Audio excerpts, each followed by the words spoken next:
I worked for a sheriff's department in East Texas for the first 2 years that I was a cop. I currently work at another department in the same area. I'm going to have to change names so I don't get into any legal trouble or upset surviving family. Also, I don't want to rustle any feathers with colleagues. The law enforcement community is very tight-knit, and egos bruise like bananas. Some of you will probably deduce what county I'm talking about from the few clues that I give you anyways. But I gotta change up the story enough for plausible deniability. You know the drill. Standard creepypasta stuff. My county was as big as Dallas or Austin County, but only has a population of 14,000 people in it. A lot of places you can only travel on foot. It's as bayou as it can get and still be in Texas. Creeks and rivers run through it like veins, proning the area to flash floods. The most common sight is tightly packed forest pushed up against blacktop roads. The most common way to die is falling asleep at the wheel or being ambushed by suicidal deer. Since there's not a lot of people and these people are poor, it means deputies are paid crap. Not that I was only in it for the pay. I loved being a cop. I pledged to be one of the good ones that stuck to his ideals and didn't become cynical. Well, I stuck to my ideals, but I became more cynical each passing day. What's worse than the pay is the safety concerns. There are only 2 deputies out on a given night, one for the south end and one for the north. This means your only backup is usually 20 to 40 minutes away from you. And if your partner is also handling an emergency, well, then you're out of luck. This made the area seem like one of the last remaining bits of the Wild West. You really had to keep your wits sharp and watch your six when all alone in the woods. As romantic as the idea was of being like Walker Texas Ranger, it almost got me killed. It was the perfect storm of circumstances. My county had suffered severe flooding the week before this story had happened. The water was going down in most parts, but some places were still flooded. Another great thing was our radios had been down all day. Someone was coming to fix them in the morning, and the rain began pouring again. The call came in around midnight about a man beating on a woman's door. The man was demanding to be let in out of the rain. The woman said that she was alone with her baby and needed a cop fast. I was in the dispatch located in the jail side of the sheriff's department when the call came in. My dispatcher, who was like a mother hen, gave me a look. I got a live one look. Her eyebrows raised as she snapped at me to get my attention.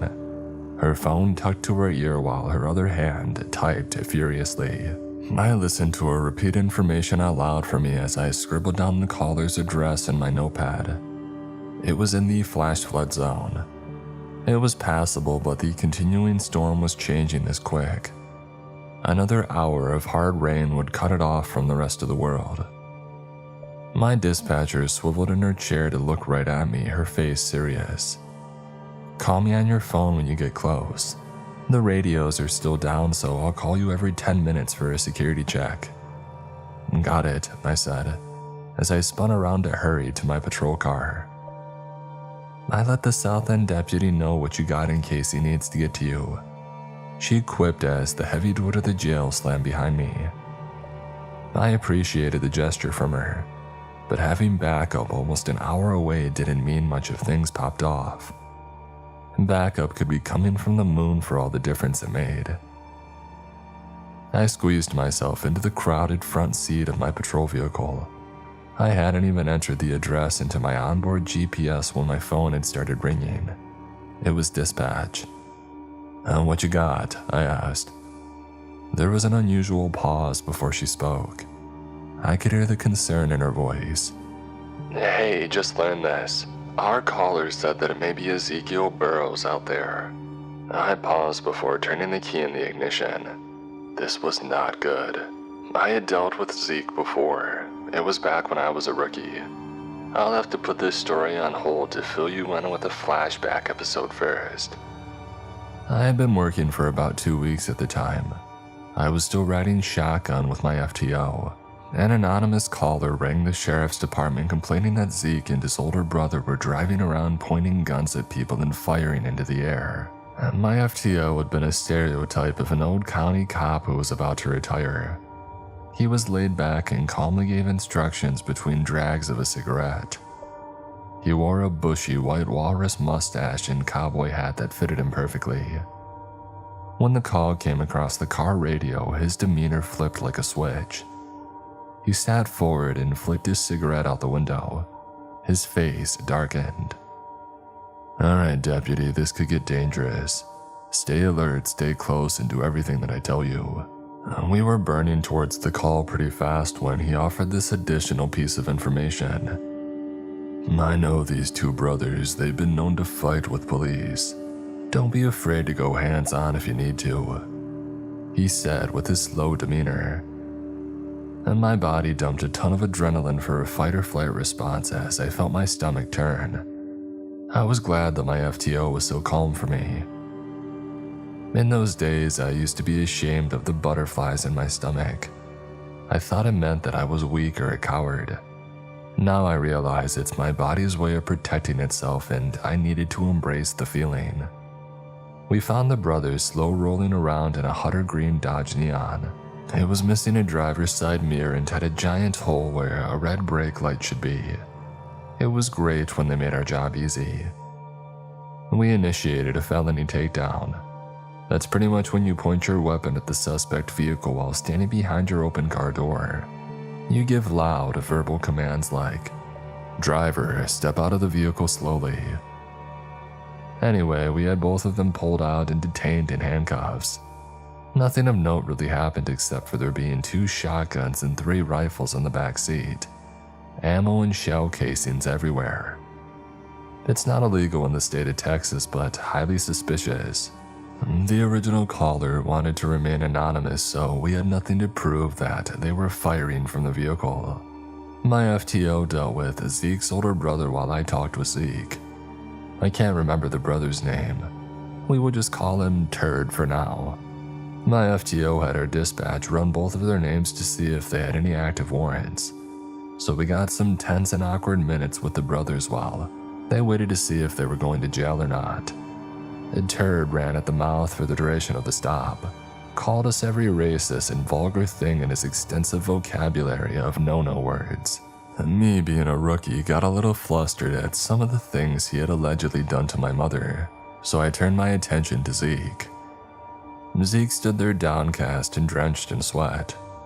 It was only 80 degrees, but he looked like he was about to suffer a heat stroke. His whole body began to tremble slightly and sway back and forth. "You okay, Zeke?" I asked as I stepped closer to him. I thought that I might have had to catch him if he passed out on me. You see, Zeke smelled like hot garbage, and it was pretty overpowering. A mixture of sweat and butt. I didn't want to touch him, but he was cuffed behind his back. I couldn't let him tip over with nothing but his head to break the fall. Lucky for me, Zeke straightened up when I reached for him. His eyes bulged as he looked right at me, his teeth bared in a grimace. "Is this one gonna kill me, Jesus?" he whispered in a raspy voice, his vacant eyes locked with mine. "Oh no, Zeke, you're just being detained while we check if it's good to let you and your brother go," I said while trying to hide how creeped out I was. Zeke paused and tilted his head to the side slightly. A smirk touched the edge of his mouth as he nodded like he was in agreement with something. The next thing that he said was something really strange.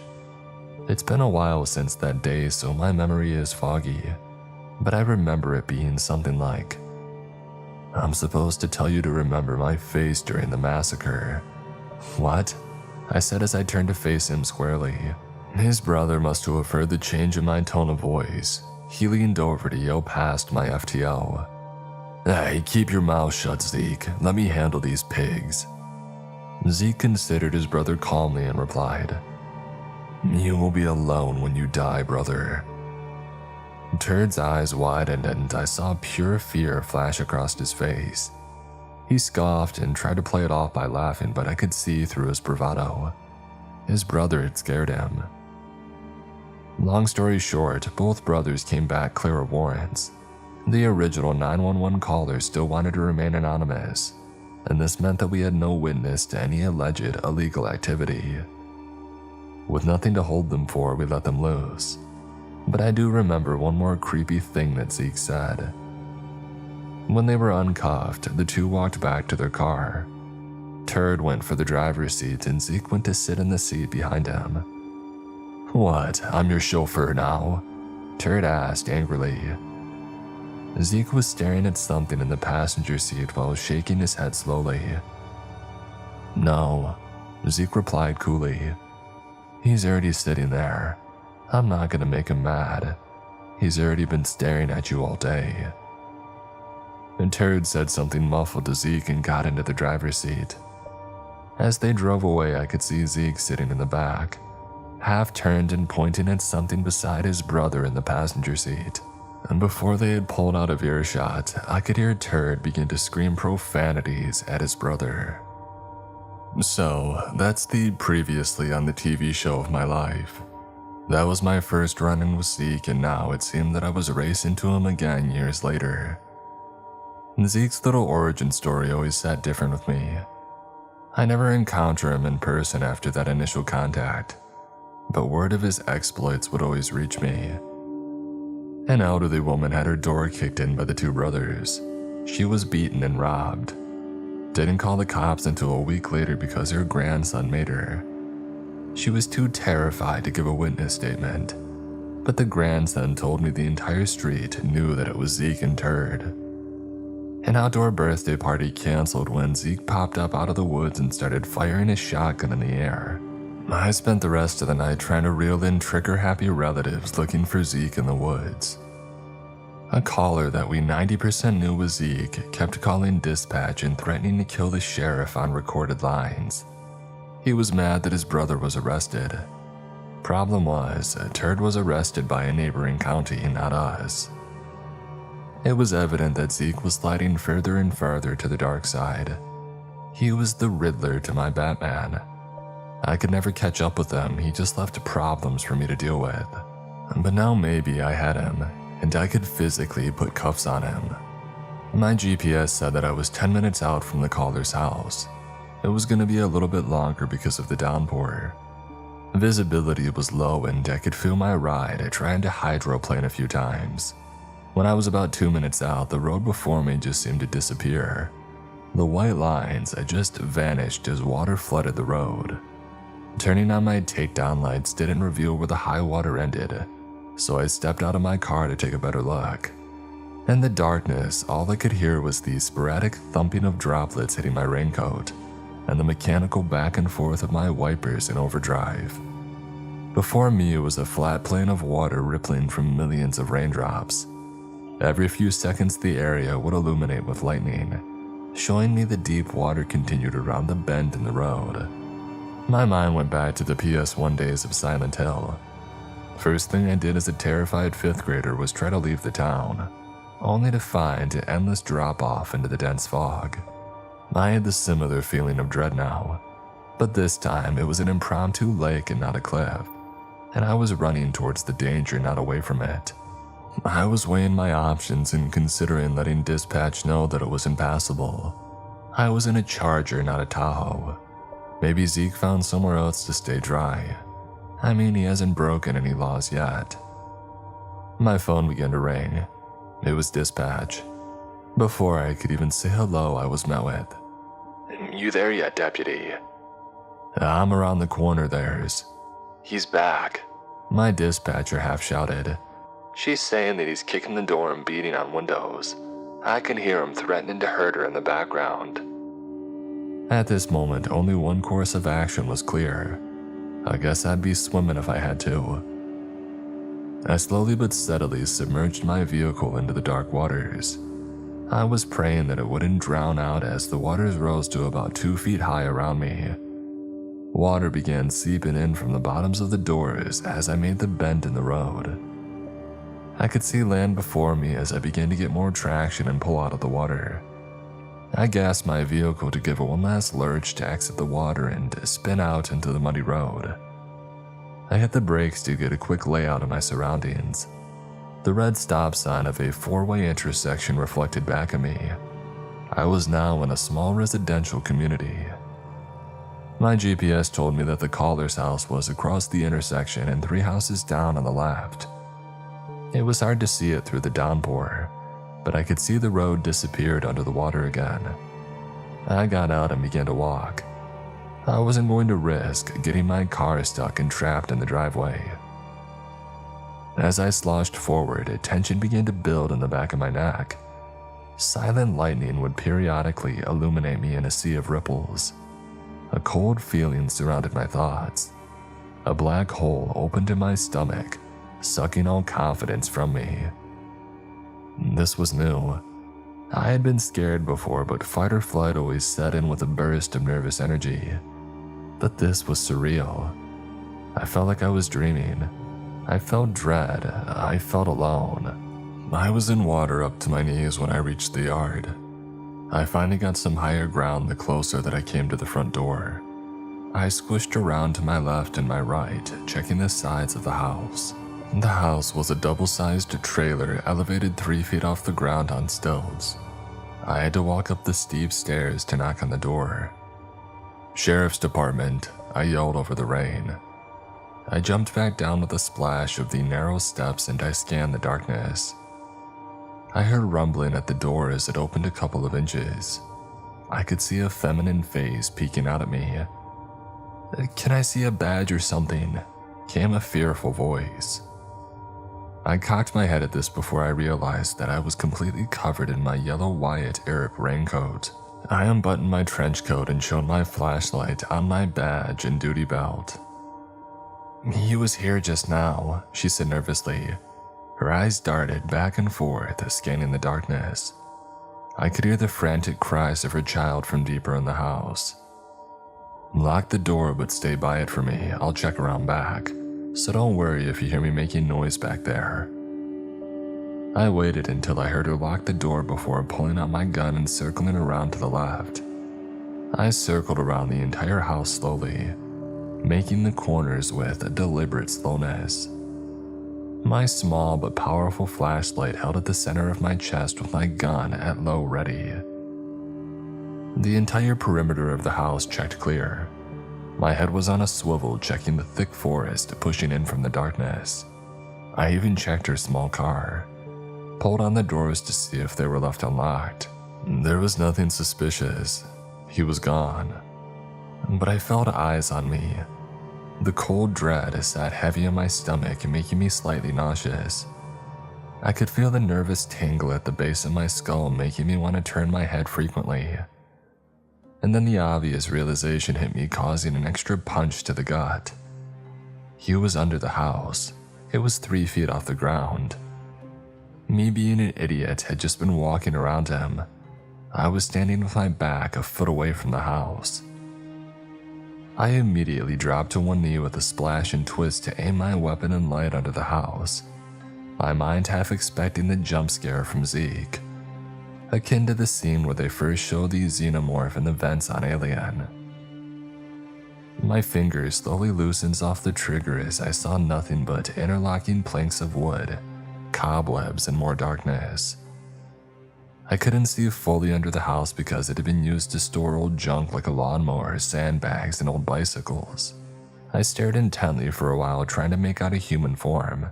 Every time I moved the blinding beam of light, it caused dark shadows to dance underneath, mimicking movement. I wasn't satisfied that he wasn't under there, but I couldn't see a thing. I backed away from the house and began to think. He was close by and he was probably watching me. I comforted myself with the realization that he was scared of me, and I had a captive audience. He was either under the house or waiting in the forest, trying not to make a sound by running. "Zeke," I projected my voice with as much authority as I could. "This is the Sheriff Department. We know it's you out there." I did a 360 scan around me with my flashlight as I slowly continued. "You haven't broken any laws yet. Go home now and that can be the end of it. If I have to come back, you are definitely going to jail, I promise you that." As I finished my speech, I let the silence hang in the air for a dramatic effect. Thunder rolled in the distance to punctuate my seriousness. Feeling confident in my ultimatum, I sloshed my way back to my patrol car, but don't get me twisted, dear listener. I'm not inept or cowardly. I had a plan and leaving was a ruse. When I got to my car, I called dispatch to tell her the plan.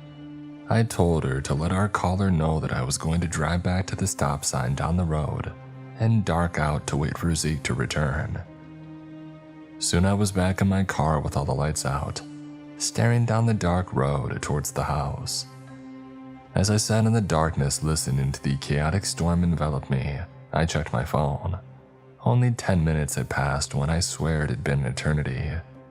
The strange dreamlike feeling flooded over me again. I had a quick thought telling me that I had never gone to the house in the first place. I had been just sitting here imagining the whole series of events that had just happened. Unsure, I patted my ankles to see if they were still wet. They weren't. I never trudged in the water to check on the scared mother, but I had remembered doing it. I don't know, things are so foggy. I had the sudden urge to cry and I didn't know why. I just felt so scared, so alone. Nothing made sense. I fought back a sob. A harsh voice spoke to me, cutting through my confusion like a poisoned knife through my brain. It said that I should just end it. I should just use the tool holstered on my hip. I put my head against the coolness of my window. Hot tears ran down my face as my hand fumbled with the retention locks on my holster. The coolness of the window was my only relief before the end. Good thing it was snowing. The snow always made me sad as it formed a white coat of ice on my windows. Wait a minute, snow? In Texas? I jolted with a gasp in my seat as if waking from a dream. Maybe I was, a micro-dream. I had had a couple of those in Marine boot camp due to sleep deprivation. But why had it happened now? I shook my head vigorously to get my bearing back. The dark thoughts fled from me. I realized the power on the street must have gone out while I was in my reverie, because no light was coming from any of the houses.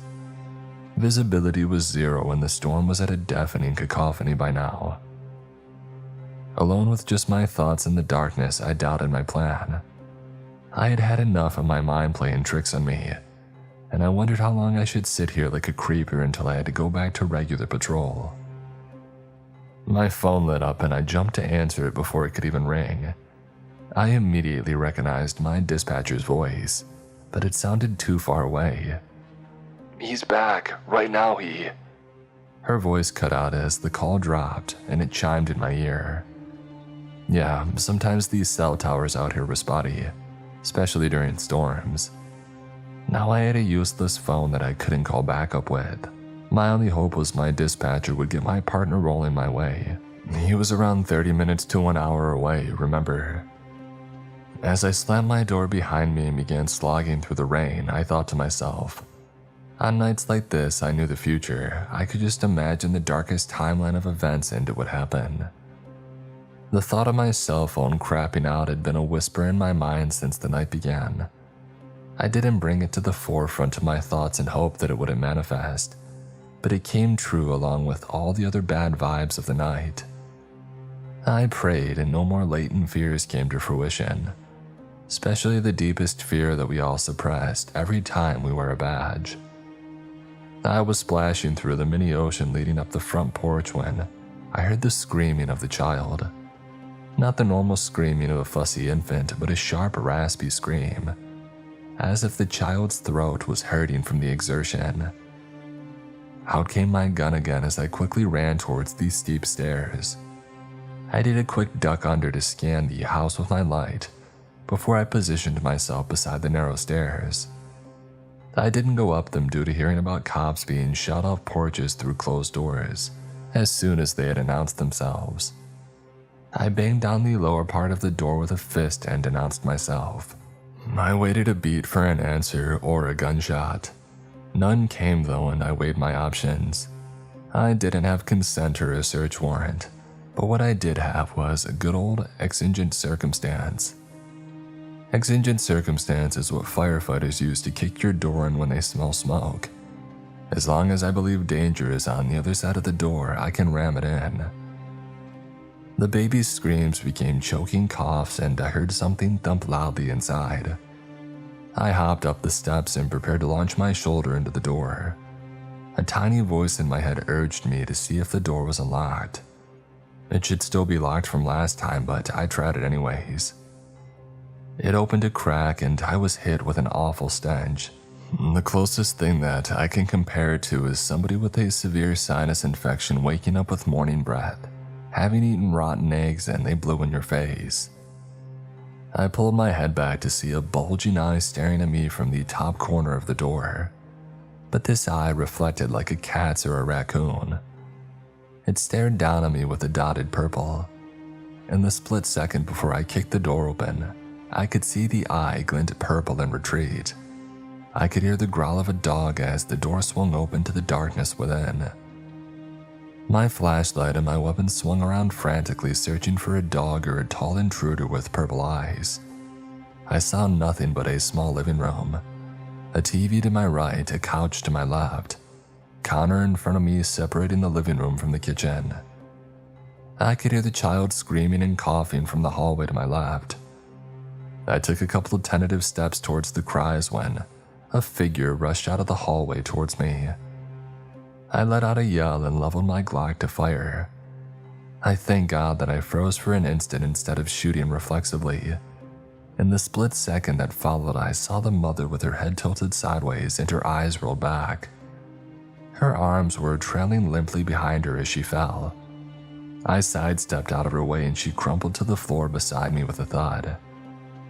Hindsight 2020, maybe I should have caught her, but maybe part of me knew that she had been thrown, so I kept my weapon aimed down the hallway. Or that's what I tell myself anyways. The hallway was only 6 feet long, a bedroom to the right and left with a bathroom in the middle. I had been in countless trailers with this layout. The bathroom door was closed, so whoever threw her could be to the right or to the left taking cover. I could see that both of the doors were open. I spared a glance down at the woman and she was on her side facing me. Young and attractive, she was only in a light shirt and underwear. Her eyes were open and she was breathing in quick and short bursts. Her eyes had a trance-like stare and I could see her skin glistened with a layer of sweat. I couldn't see blood or physical injuries on her, but she reminded me of a fish taken out of water, slowly dying. When I returned my gaze to the hallway, my brain couldn't make sense of what I was seeing. It appeared the hallway had gotten longer. Where my flashlight had once illuminated the bathroom door, now there was only pitch blackness. I moved my flashlight back and forth to reveal the darkness was a fixed object, like a cloud at the lip of the doorway. Even as I squinted and tried to grasp what I was seeing, the darkness had seemed to grow closer. It leaked out like a fog into the living room. The door frame faded to blackness and then the walls around it, and then parts of the couch beside it. The best way that I can explain is that it looked like the world in front of me was disappearing, being swallowed up by the void. The dark reached across the room to flood after me. I looked down to see the world drop off into nothingness about a foot away from me. The bare legs of the woman laying beside me had already been consumed by it. I tried in vain to wave the darkness away with my light, but to no avail. I backed into the TV and knocked it over. The familiar panic began to boil over within me as the dark whispers tore through my mind again. It was the same despair that I had felt in the care. I wasn't afraid of dying on the job, but this wasn't different. What was this darkness? What unimaginable terror waited for me in the approaching void? Would it take me to hell? If I died here, would God even see me? The darkness was right out of arm's reach when the glow of my flashlight was snuffed out and I was plunged into absolute darkness. My last light of hope disappearing caused a primal scream to build up in my throat. One last terrified plea before the madness overtook me. Oh God! Oh Jesus! I blinked rapidly as my flashlight sprung back to life, illuminating the room around me. The unnatural darkness had retreated. I blinked repeatedly as the horrid thoughts flew from me, leaving me shaking and whimpering. I fought the urge to run out of the door and forget stupid ideas like honor and duty. As I supported myself against the TV leaning against the wall, I began to catch my breath. I did a couple rounds of combat breathing to lower my racing heart. I also let out a curse word every other exhale. I had a job to do, and I knew that I had to replace paralyzing fear with something else. Life had taught me anger could override fear and push you past exhaustion in a pinch. I also steadied myself with a mental checklist. I would finish this call, I would find the baby, call an ambulance for the mom, and stop Zeke, or whatever it was out here. And then I could go 10-8 and drink coffee at the office and everything would be like normal. I knelt down to check on the mother. She wouldn't respond to anything that I asked her. Her pupils were as big as saucers and showed no reaction to my light. A brief pat down revealed no apparent injuries. But then I heard it again, the soft cry of an infant. But it wasn't coming from the hallway, it sounded closer. I shot up and immediately saw a figure to the right of my periphery. I twirled to highlight a dark figure of a person standing in the kitchen. The figure's back was turned to me with his shoulders hunched. It wore a ratty black raincoat, torn and frayed. "Let me see your hands," I yelled. The figure didn't budge. I could hear him mumbling as he bobbed his shoulder. "Hey, listen to me. I swear to God I'll shoot you. Hands up and turn around slowly." I could hear him start softly cooing. "But my hands are full, deputy," he croaked as he slowly turned around. It was Zeke, and he was cradling the baby in his arms. My whole body tensed up at this sight. The child couldn't have been more than a year old. I could see the child moving its arms and wriggling about. Thank God for that. But Zeke's grip was firmly around the base of its skull. His disgusting hand palming its delicate head like he was holding a baseball. The dirty nail of his pointer finger gently tapping the child's nose. I mentally weighed my options. Seeing Zeke holding the child reminded me of how terrified I felt when I first held my newborn nephew. He was so fragile, I thought that I could crush him on accident. I knew Zeke was playing upon that fear to keep me at bay. I could shoot him in the face. It wouldn't be the hardest shot to make. He was not but 7 feet from me, but he would drop the baby. As if sensing my thoughts, Zeke let go of the child's head and it dangled upside down by the leg. Now the child commenced the screaming as it swung back and forth like a pendulum. Zeke outstretched his arm, presenting the baby to me, purposefully holding the baby directly in front of the muzzle of my gun.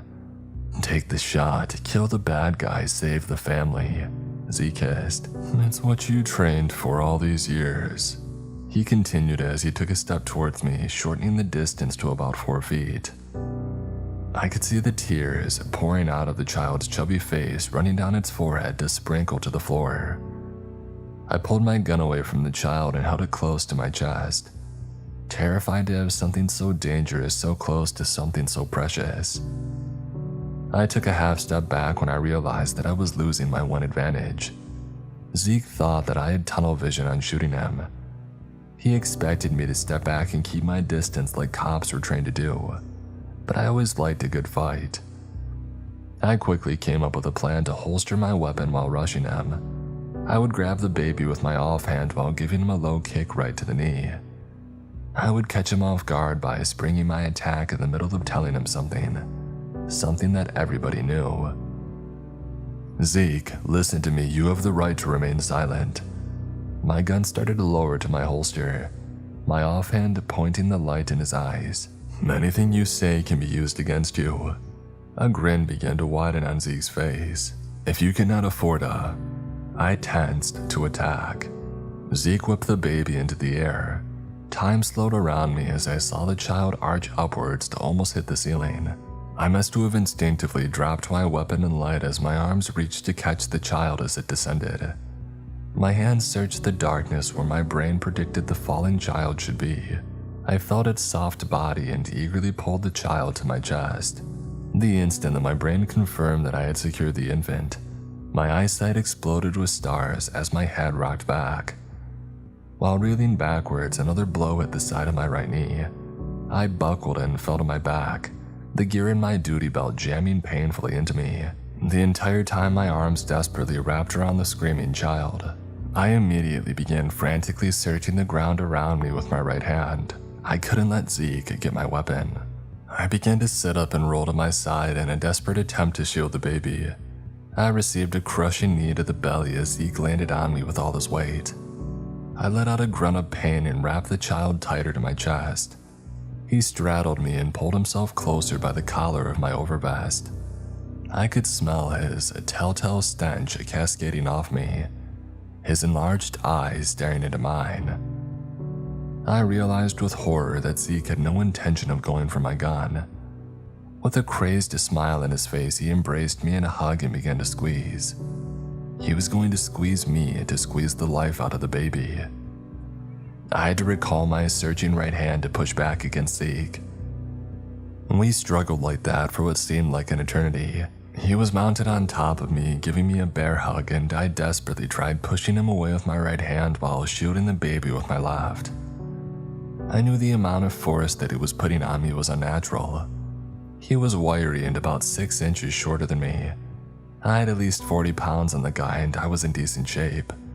But I felt my back crack as I gasped as my muscles were quickly pushed to the point of muscle failure. The poor child began to wheeze as our bodies sandwiched him. I was getting desperate and my mind brought up a memory that I had tucked away for a rainy day, hoping that I never had to use it. I remembered a salty former devil dog SWAT instructor teaching us room clearing tactics in the academy.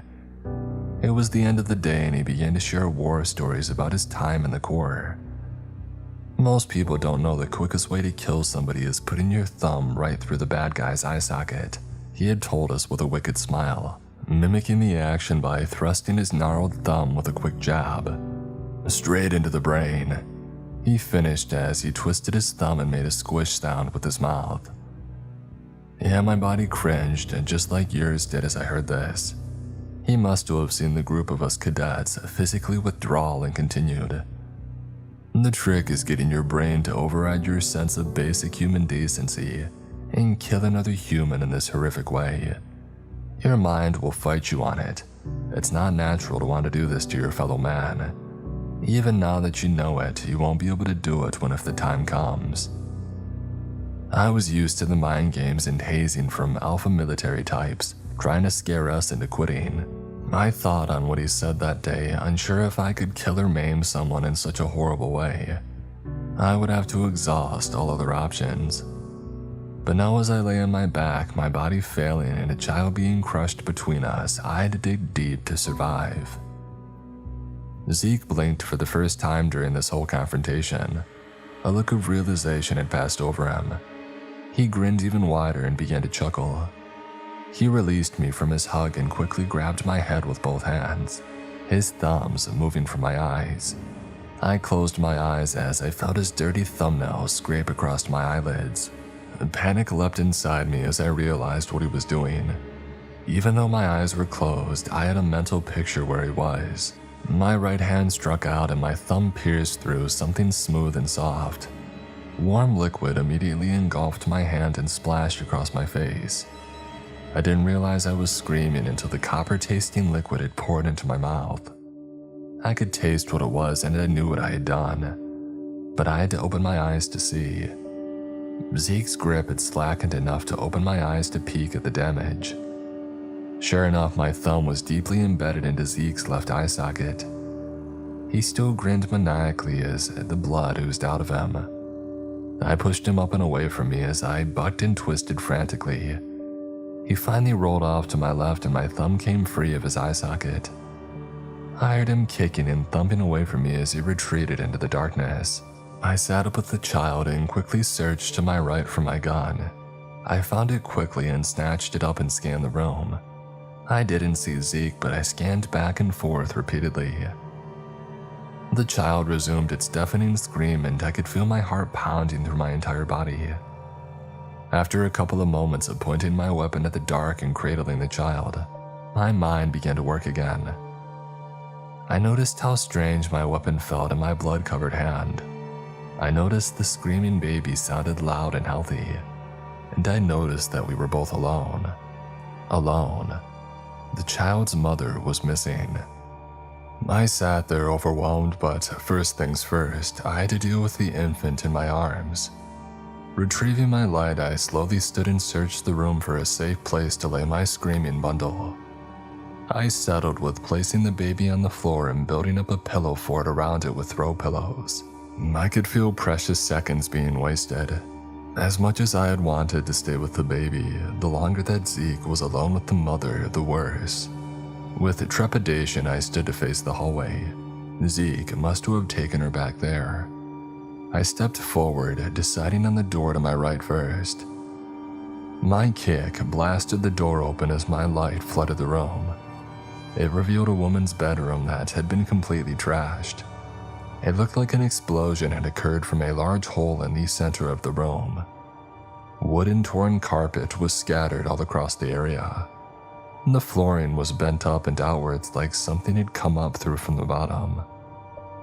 I leaned over the hole to see down into the muddy ground beneath. Is this how Zeke got in? It looked like the Hulk had smashed his way up through the floor. Any other time I wouldn't believe it, but sanity had left the moment that I was dispatched to this house. I knew that he could still be down there with her. If I had crawled down there, I would be putting myself in dangerously tight corridors with Zeke again. I didn't want another wrestling rematch with his freakish strength. A bolt of lightning crashed somewhere close, the bright strobe outlining a tall figure outside the bedroom window. I looked up to only catch a glimpse of it before it vanished, but it was an imposing humanoid figure of blackness with purple reflecting eyes. It must have been 10 feet tall, pressing its hands and face against the other side of the glass. As quickly as I saw it, it winked out of existence, only the after image of it in my mind. I shuffled around the hole to look out the window. Standing further out in the backyard was a group of shadows. I didn't have to wait long for another lightning strike to illuminate the night. What the light exposed hardly surprised me, but it made me shudder anyways. It was Zeke, soaking in the rain, his outstretched arm holding the mother up by the back of her neck to face me.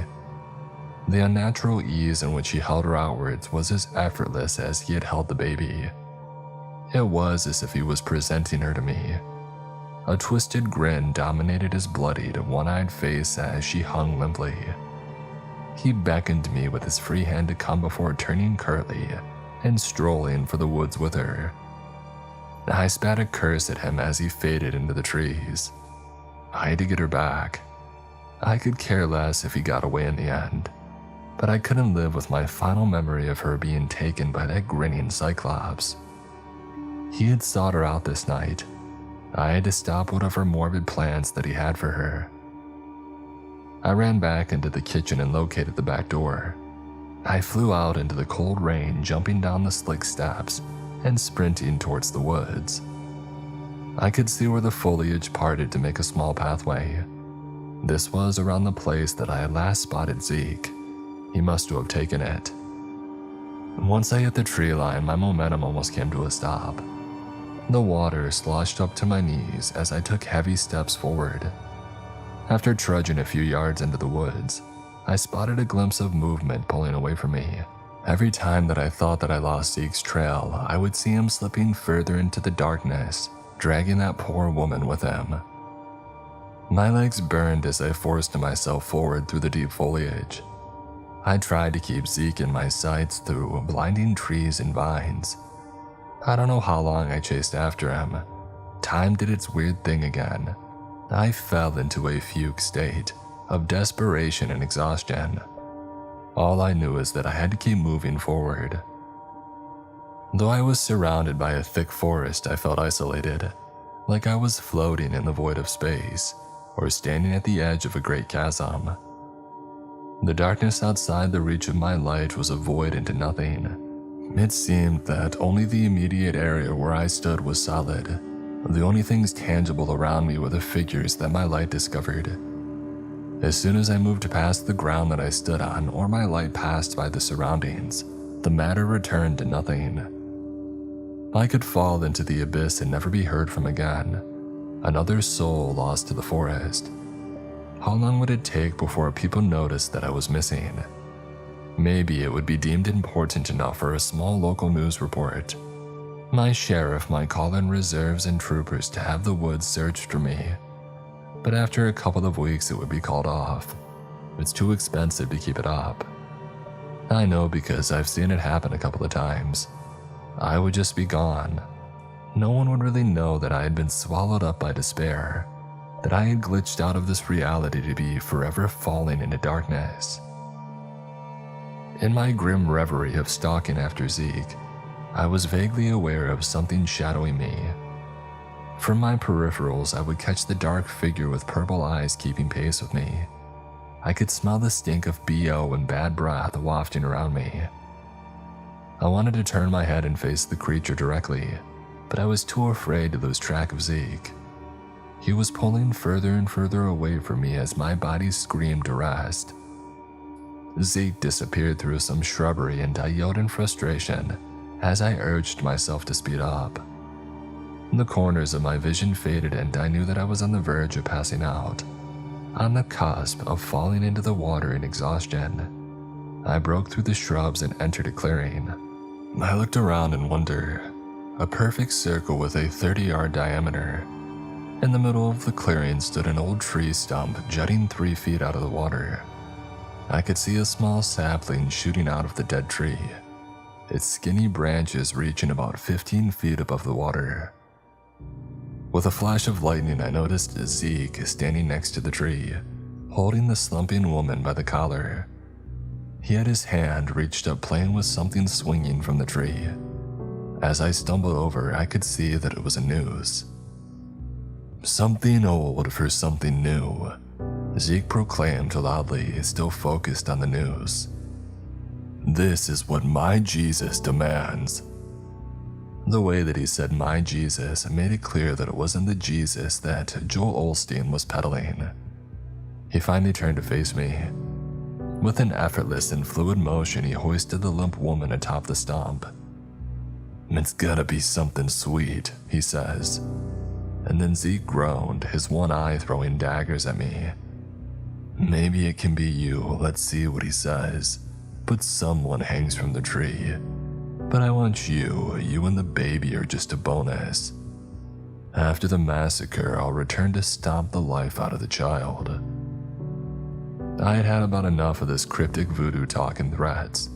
I knew that I couldn't take him hand to hand, but now he couldn't use the woman as a shield. I leveled my pistol and fired 2 quick bursts. My ears rang after the shots. The smell of gunpowder enveloped me. 2 sporadic sounds of bloop bloop as the casings hit the water.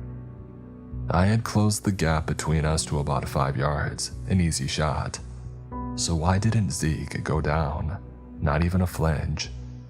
I figured excitement and heart rate had made me miss. In anger, I squeezed off 5 more rounds while marching towards him. It felt like I was shooting through a shadow. He just stared at me with his cyclops eye. When I came to about 7 feet, I stopped. We stared at each other for a while, him glaring while I breathed raggedly. The only movement was the downpour around us.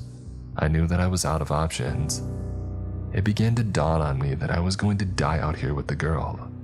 We both were. I couldn't save her. I had chosen to chase this possessed man to the place that I would never return. A willing sacrifice. A mental picture flashed through my head. I would be laid out on the tree stump like a tribute on an altar, while the woman hung lifeless from the branch above me. Zeke smiled at me and gave a short laugh. He stretched his arms out wide as if welcoming me for a hug. And that's when I saw it. No more hiding in the corners of my vision. It revealed itself to me. A tall figure peeked out from the hangman tree behind Zeke, its purple eyes glinting. I saw it as clearly as I ever could. The inky black profile of a humanoid standing 3 feet taller than Zeke. It was made out of some unnatural blackness that had almost consumed me back in the house. My light was useless at dispersing it. It stretched out his unnaturally long hand to lay it atop Zeke's head. Zeke closed his remaining eye and began to quiver, shaking like a Holy Ghost televangelist. "No, deputy," Zeke spoke in a throaty cackle. He jerked his head from side to side, the entity never releasing its grip. Zeke gave a terrible cough and heaved his chest like he was about to throw up. It was as if his body was trying to reject the monster leeching off of him. "My Jesus has made a decision. He wants the woman. She has a sweetness most deserving defilement, a kindness to rip and tear. Her desecration will be an agony felt most by those who love her. In return, I receive his gifts, the fruits of the Spirit." Once again, I felt the world around me fall out of focus. Some dark magic was pulling me under a trance. The veil of reality thinned and the cold darkness waited for my soul to fall in. I was so tired, why fight it? I lazily put my gun back in its holster and nonchalantly dropped my light into the water. I felt the cold creep up my body like terrible claws. The unnatural cold took over my body, and I realized that I couldn't move. Or I didn't want to move. It didn't matter.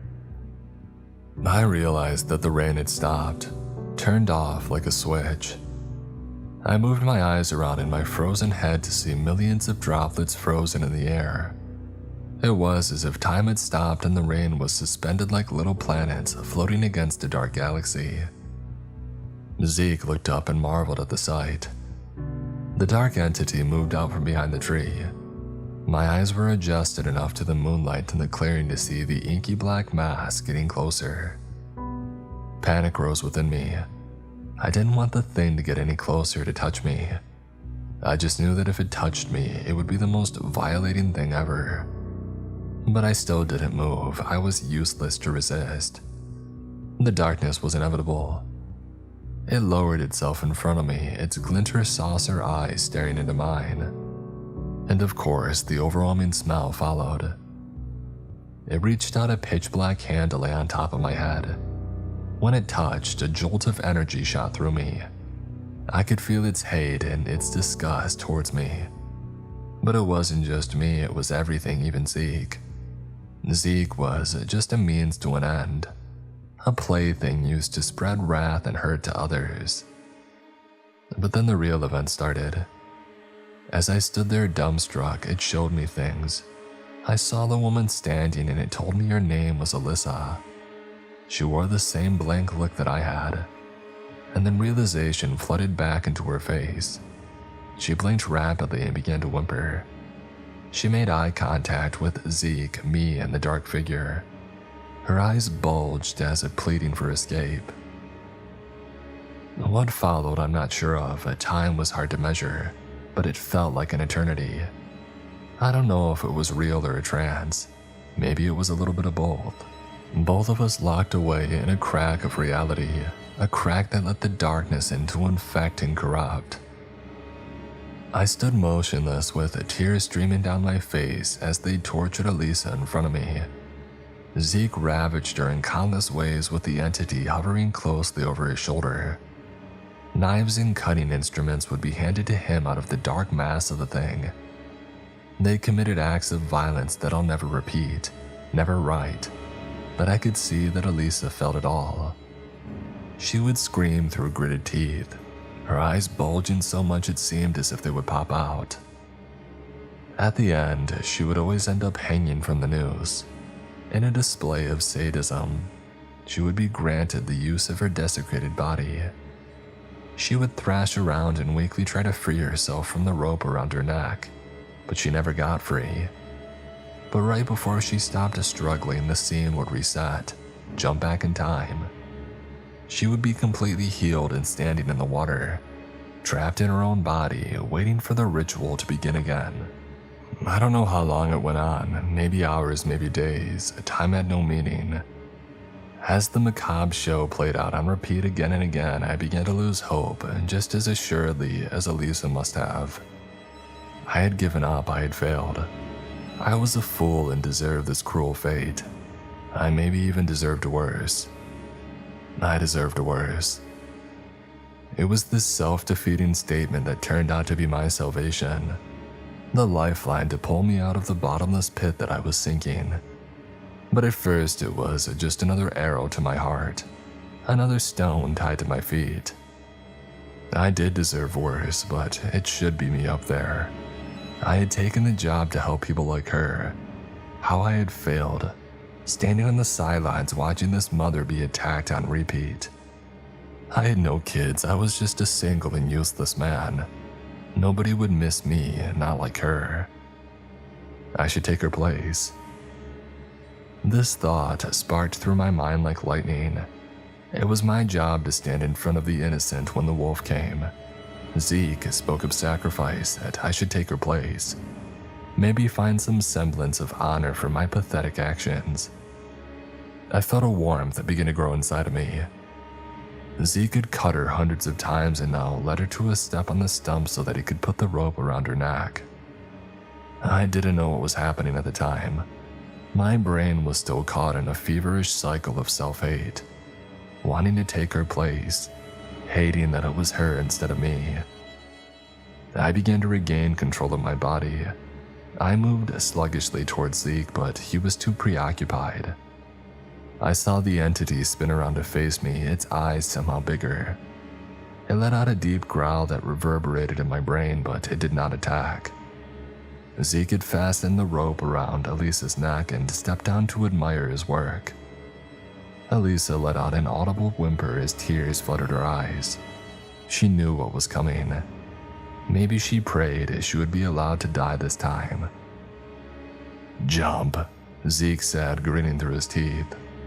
She stepped off the stump and began to choke, her legs kicking slightly as she swung back and forth. I noticed that she didn't even attempt to remove the noose. She had given up. "No!" I screamed as I shouldered past Zeke. He reeled back in surprise. I ran up and grabbed Elisa's legs and lifted, taking the strain off of her neck. "Let me do it, it needs to be me, not her, not her!" I screamed with insane fervor. It took Elisa a moment to realize that I had finally come to her aid. I was screaming for her to take off the noose. She began squirming and pulling at the rope around her neck. I lifted her up further and stabilized her enough to remove the rope and topple us both over into the water. The cold water completely knocked my body out of its sluggish stupor, but my mind was still all haywire. I pulled Elisa out of the water and leaned her against the tree trunk. She stared back at me and began screaming as she wrapped her arms around me. She hid her face in my chest and refused to look up at the monsters. I could feel her body quivering against mine as she continued to let out muffled screams. I tried to turn to face Zeke, but Elisa held me too tight. So I just looked over my shoulder. I noticed that it was raining again and time was unfrozen. "No, take me instead," I pleaded. "She has had enough, she's done. I'm a willing sacrifice, let her sins be mine." I don't know where that last sentence came from. Divine intervention, I don't know. My mind was still in a tailspin of misery. All I know is the entity didn't like it. I heard a loud and unnatural yell. A bark, a growl maybe.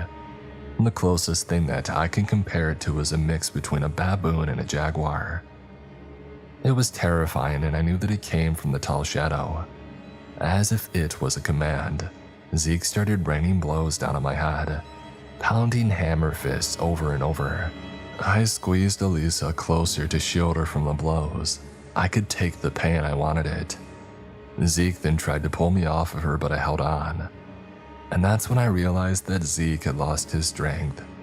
His blows hurt, but they were the blows of a normal man. He couldn't even pull me away from Elise. A small beacon of hope bloomed in my soul. Zeke was tiring. Zeke began cursing me. Hopefully he was reading my mind as I thought the most heinous things about him. And then he reached for my gun on my hip. I have a level 3 retention holster, meaning that you have to press a button, push it down, and rock it forward to release it from the holster. It takes practice, but Zeke manipulated it smoothly and pulled it away from me. I half turned to face Zeke, still shielding her away from him. Zeke huffed and pointed my gun at me with a shaky hand. "You would die for her, you pig," he screamed at me. "Yeah, you backwoods inbred," I spat in defiance. I had already accepted my fate. If I was to die at least, let it mean that Elisa would survive. One honorable thing during a life of failure. "I'll kill you and then I'll kill your girl anyways," Zeke shrieked. I closed my eyes and waited for the hot bullets to pierce my body. What does being shot feel like? Will they make it quick and go for the head? Closed casket for sure. But the shots never came. 10 seconds felt like 10 hours before I opened my eyes. I cradled Elisa's drenched and shaking body tightly. I tried to meet the creature's piercing stare, but it was too much. It projected so much anger into my heart. I knew this was the end. At least Zeke wouldn't get the satisfaction. But I didn't know what untold horrors the creature would perform on me. Maybe I would be taken away like Zeke, locked away within this unholy creature. "Just leave her," I said. The entity just stared back silently, the rain wiping around it. And then I heard a deep rumbling coming from it. Was it laughter? It was. A wicked sound. It began to back away from me as the deep chuckle continued. The thing made it to the edge of the tree line and all I could see was its reflecting eyes floating in the storm. And just like that, it disappeared. It was over. It took a minute for it to register with my rattled mind, but I knew in my heart that it had left. The fog over my soul had lifted. I sat Elise on the stump and stared up into the sky. The rain felt refreshing instead of drowning.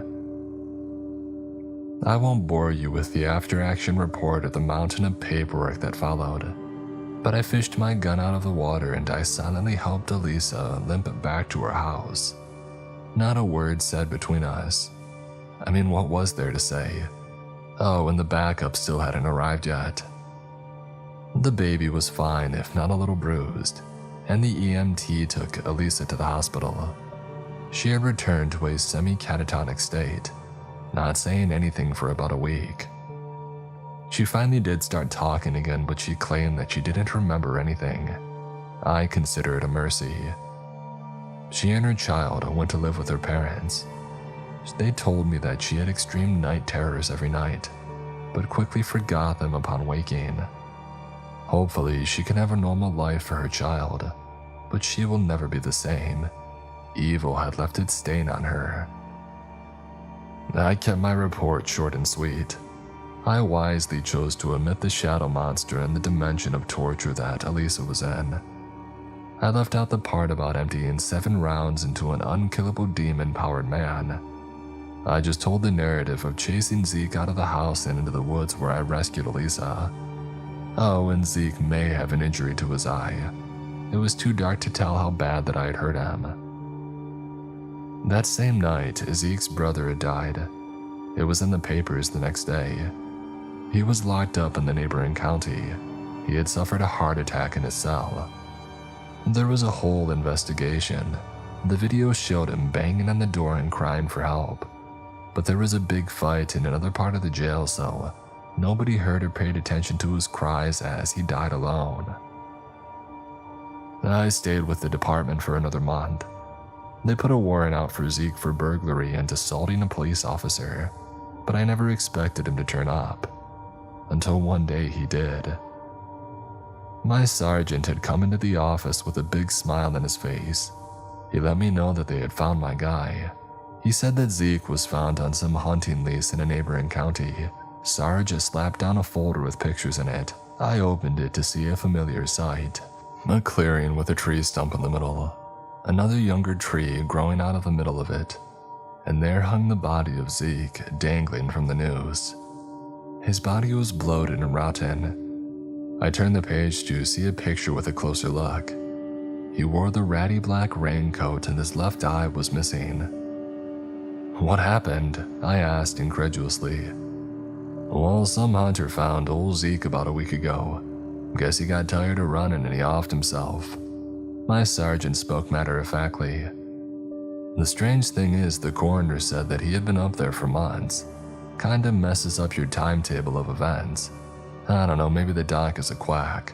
The summer heat does speed up decomp. He was at least up there long enough for the birds to get at his eyes. I felt sick. I had a strange feeling that the Zeke I had encountered had somehow been hanging from the tree at the same time. Some sort of cruel trick played out by the power of the purple-eyed shadow. I don't know how I knew this, it was like I had always known. Before my sergeant walked into his office, he turned to face me. Can you believe that bullets were found in him? Post-mortem, they say. But people must have hated him enough to do some target practice instead of reporting him. I left the department shortly after that. See, I had been changed too, like Elise. Driving alone at night, I would be terrified of the shadows moving in my peripherals, hoping that I wouldn't catch a glint of purple. I knew that thing was still out there waiting for me on every call that I went to. I could turn any corner to see it looming there, staring at me with its hate-filled eyes. I don't know what stopped him from taking me that night, or why he stilled Zeke's hand from pulling the trigger. Maybe it was my willingness to sacrifice myself. Something pure in the midst of evil. I hope it was. Rather it be Harry Potter logic or Sunday school logic, I don't care. No greater love, right? But then there's the darker thought, the one that keeps me up at night. I volunteered I had made a deal. Maybe the thing decided to honor my deal over Zeke's. Maybe I owe a debt that hasn't been paid yet. The entity is just waiting, hoping that I'll forget before he comes for me, pushing me into the void like he did Zeke. I work at another police department now. I took a step back to work in dispatch, but the call of the wild still affects me. I want to get back in a black and white and be in the field. I know that I can't live in fear. I have to reclaim my life. A test for a patrol position is coming up and I've already signed up. But there is part of me that I suppress every day just to keep moving. It lingers in the recesses of my mind. I just know it for some reason, like I do other dark things now. Whether on my deathbed at 90 or answering another disturbance call tomorrow, I'll see it again. It's inevitable. It knows me now. It has marked me. The purple eyes filled with hate. Zeke's Jesus.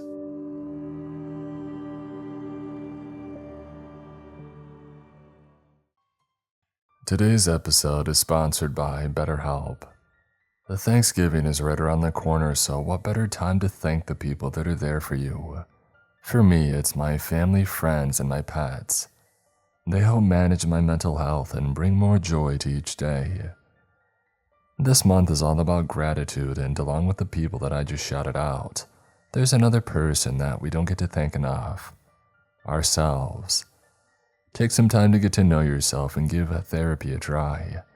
It's a better way to share your feelings, and it can empower you to be the best version of yourself. If therapy has ever interested you, give BetterHelp a try. It's entirely online, designed to be convenient, flexible, and suited to your schedule. Just fill out a brief questionnaire to get matched with a licensed therapist, and switch therapists anytime for no additional charge. Let the gratitude flow with BetterHelp. Visit betterhelp.com/MrCreeps today to get 10% off your first month. That's BetterHelp, HELP.com/MrCreeps.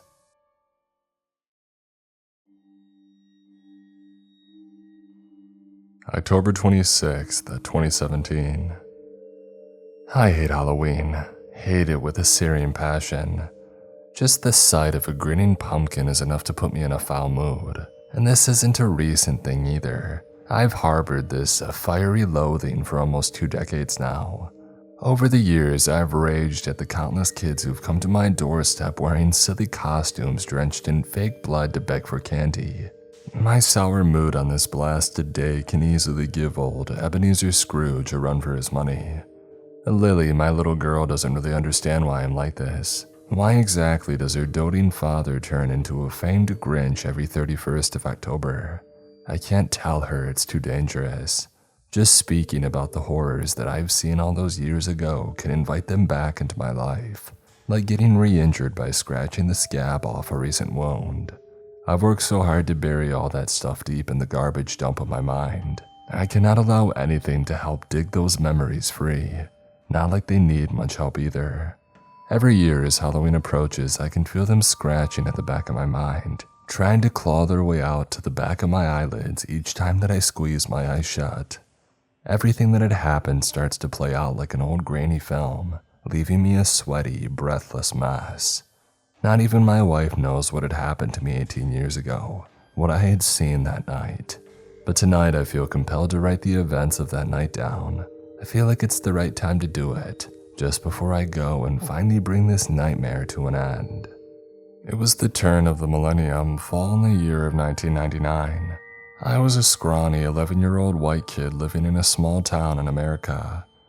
Having been born in a well-off family, I hadn't experienced danger or fear in a meaningful enough way to sharpen my survival instinct. Maybe if I had, I wouldn't have gotten up to the kind of stupid shit that made me stumble into the worst mistake of my life.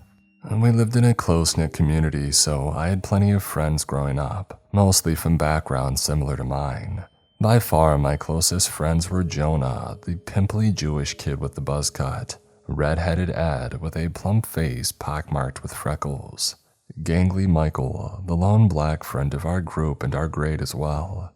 And finally, there was a tough guy, Adam, who wasn't just fat like Ed, but he had thick arms that were beginning to swell with muscles. A sausage fest, I know. No, it's not that we hated girls, we just lacked the social skills required to interact with them beyond stammering out the awkward hi in the hallway, and most of those went unheard as well. The 5 of us were as tight as a fist. Others would flit in and out of the group, but the core made up of us 5 stayed intact all throughout our childhood. At least it did until we decided to summon the devil on Halloween 1999. Small towns like ours always have folk tales and legends that give them more characters than they truly deserve. Sometimes it's a haunted house, sometimes a hairy monster out in the woods, and sometimes an insane ice cream truck driver that murders little children.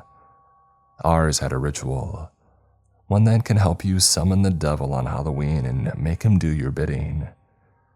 The story goes that for some reason that changes depending on who you're talking to. Satan had once been made to bleed on our soil, causing our town to acquire a special significance for the Lord of the Fallen. You see, because at one point he found himself wounded on this land, he's forever cursed to be in a weakened state here. Much more so on the night the veil separating the living from the dead turns translucent, allowing us the opportunity and the capability to summon him, bind him, and command him. Sounds nonsensical, right? Well, we thought so too, right up until the moment he appeared in Michael's attic. It was my idea, of course. Who else but the troublemaker of the group would suggest something like this? My plan was to use the ritual to scare the shit out of Jonah and Ed. Do the old hocus pocus and then either act like I had been possessed by a demon, or get Adam to pretend to be the devil himself. The guy had a real gruff voice. Puberty had hit his throat harder than a truck full of cigarettes. Now that voice in a dark and cramped attic. Shit, but it could make even old Lucifer yellow as briefs. Don't get me wrong, I really wasn't trying to hurt my friends or leave them with permanent emotional scars. It was all supposed to be in good fun, just a harmless prank. Who would have thought that shit would go off the deep end the way that it did? Certainly not me. The night was still young and bustling with costume-clad trick-or-treaters and buzzed college students when it found me on Michael's porch. His double-story house was built in the colonial style with thick slate walls and a small round window in the attic that glared down the entire length of the cul-de-sac. I whistled as I hopped up the creaky steps and knuckled the doorbell, muscle memory guiding my action more than conscious decision. The door clicked open almost immediately and Adam's grinning face popped out. "Damn, dude, you're already here," I said. "Why the hell wouldn't I be?" he asked, still smiling. "Not like I have any place better to be. Quick, get in, Jonah and Ed aren't here yet." He held the door open for me. I ducked under his arm and sauntered into the living room where Michael was sitting on the couch poring over a ragged, piss-colored piece of paper. "Yo," I greeted him. "What you doing?" He looked up. "Hey, just reading up on this ritual thing is all about." "Oh, come on, bro," Adam groaned, closing the door shut behind him. "You've read that thing a million times already. What are you trying to write an essay on it or something?" He raised his hands in a placating gesture. "Hey, I'm just being careful. Which you'd be too, might I add, if it was your house that we're trying to summon Satan in." "Yeah, well, the thing is, Michael," I said as I plopped myself down on the couch next to him, "Satan isn't real. It's just stuff they made up to stop you from making the bald cry." He raised an eyebrow. "Making the bald man cry?" "Yep." I nodded and wiggled my finger in the air. "They really don't want you scratching Yoda behind the ears." "Absolutely," Adam said solemnly as he sat on the chair in front of us. "They hate if you beat the bishop, and don't even think about flogging the one-eyed snake." Michael's face looked like he had bitten a chunk out of rotten cheese. "God, you guys are gross." Adam and I giggled and gave each other a high five. "So," Michael said, trying to cut our laughter short, "are we really doing this?" "Course we are," I said. "Don't tell me you're thinking about chickening out." "Yeah, don't do that, Michael," Adam added. "That's not very nice." "I'm not chickening out, okay," he said. "I don't have any problems with scaring the crap out of Jonah and Ed. I'm just saying that we really don't have to do the ritual exactly like the legend says." I shook my head. "No, we absolutely have to do it the right way. We need to keep it real or the reveal won't have quite the impact." "Yeah, I don't know." "Come on, man, I promise you the devil isn't going to pop up in your attic." "Yeah, Michael, don't be a baby," Adam said. "Screw you," he fired back. "And I'm not a baby." You kind of are," I said softly. He glared at the both of us. Christ. Less than 5 minutes later, we climbed the creaky stairs to Michael's attic and pushed the door open. I smiled as my eyes drank the scene in. It was cramped and dingy. The smell of mold and damp wood hung thick in the air. The corners were piled with broken furniture covered in tattered rags. Discarded toys and other knickknacks littered the wooden floor. Dust motes shivered in the weak moonlight that struggled its way through the round dirt-speckled window. Next to the window was a white cabinet with paint peeling off its panels. It was just large enough to allow one of us to squeeze into it. Perfect. "Where's the damn light switch?" Adam asked. Michael didn't bother to reply and slipped off to our left. Seconds later, we heard a click as a golden light flooded the attic, revealing the grime that caked the floor. "Crap, dude, you really need to get some cleaning done up here," Adam said. "Oh, I'm so sorry, Adam. Next time I decide to summon Lucifer to this place, I'll make sure to grab a broom and sweep the floor first." "You really should. I'm sure that he'll appreciate the cleanliness." I chuckled. "What, you think the devil is some kind of neat freak?" "Huh?" "It would be kind of funny if he was," I muttered and then raised my voice as he walked towards the cabinet. "Open it up. Let's see if we can fit you in there." The rotted wooden door let out a thin squeal as Adam forced it open and squatted down in front of it before crawling into the blasted thing, and then turning and facing us. From within the shadows that writhed in the cabinet, he flashed us a satisfied grin. "He looks like a frog, doesn't he?" Michael asked. "Ribbit, ribbit," Adam said. I laughed. "Just you wait there, little froggy. We'll get you some flies and shit to gobble up." "Yummy." Michael checked his watch. "Those two should be here soon. You want to go downstairs and make sure that everything is ready for the ritual." I nodded as Adam climbed out of the cabinet. "You're gonna be okay up here all alone?" "Sure, I'm just gonna take the time to practice my demon voice." "Awesome," Michael laughed. "All right, let's go then." I followed him out of the attic. A smile crossed my mouth as I heard Adam begin to growl behind me. "Are you sure your parents will stay gone?" I asked Michael as we descended the attic stairs. "I don't want them popping up in the middle of the night and finding us pulling some satanic shit in the attic." He waved his hand dismissively. "Don't worry about it. There's no way Dad's boss lets them get off early tonight." "A mandatory party," I mused. "On Halloween, Christ, what an asshole." No kids allowed either, he quipped. So yeah, we'll have more than enough time to have a little chat with the devil. Can't wait. At the bottom of the stairs, Michael turned right and headed off towards the kitchen. I took a second to peek out the living room window to see whether Jonah and Ed had arrived yet before following in his footsteps. In the kitchen, I found him carefully placing 3 wax candles inside a grinning pumpkin. I watched as he retrieved a box of matches from his shelf and then nodded at me. Alright, we're all set now. Just have to wait for our 2 little lambs and lead them off to their slaughter. A chill of malicious excitement rippled through me. God, this is gonna be good. We spent a couple of minutes going over each step of the ritual before the bell rang. It was loud and hollow like something that you would hear in an old church. A message from God. Go and scare the shit out of your friends, my child. I flashed Michael a grin and made my way over to the front door. As I swung it open, I found myself staring at Fat Batman and Anemic Robin. I'm sorry, kids, I don't have any more candy left to give. Oh, screw you, Johnny, Ed said as he pushed his way past me and waddled into the house. Hey, Johnny, Jonah said as he followed, his Robin costume hanging loosely on his thin frame. They traded greetings with Michael and proceeded to make themselves comfortable on the living room couch before showing us their haul of sweets. So is Adam really not coming? Ed asked as he munched on a bar of chocolate that he had gotten from Mrs. Abernathy. Nah, he's gone to his grandma's place, I said, quickly shooting a glance at Michael. It sucks because I think he would have really loved to be a part of the ritual. Yeah, about that, Jonah said. Are we really doing that? Of course we are. We talked about this repeatedly, remember? I don't know, man. It just seems stupid, Jonah said, gently shrugging his shoulders. Stupid? Wait a minute. Are you scared, Jonah? I asked, injecting mockery into my voice. He shook his head defensively. I'm not scared, okay? It's just, I don't know. You don't know what? I asked. I don't know. It's just stupid. Wow, what a compelling argument. You've certainly convinced me that you're not scared shitless right now. Michael rolled his eyes and Ed snickered. I'm not scared, I just think that we shouldn't be messing around with this stuff. Like, what if we accidentally start a fire or something? Start a fire? Because of 3 candles and a pumpkin. He bit his lip as his eyes darted around. Scaredy cat, I said. He frowned. I'm not a scaredy cat. You kinda are. Oh, screw it then, Jonah said indignantly.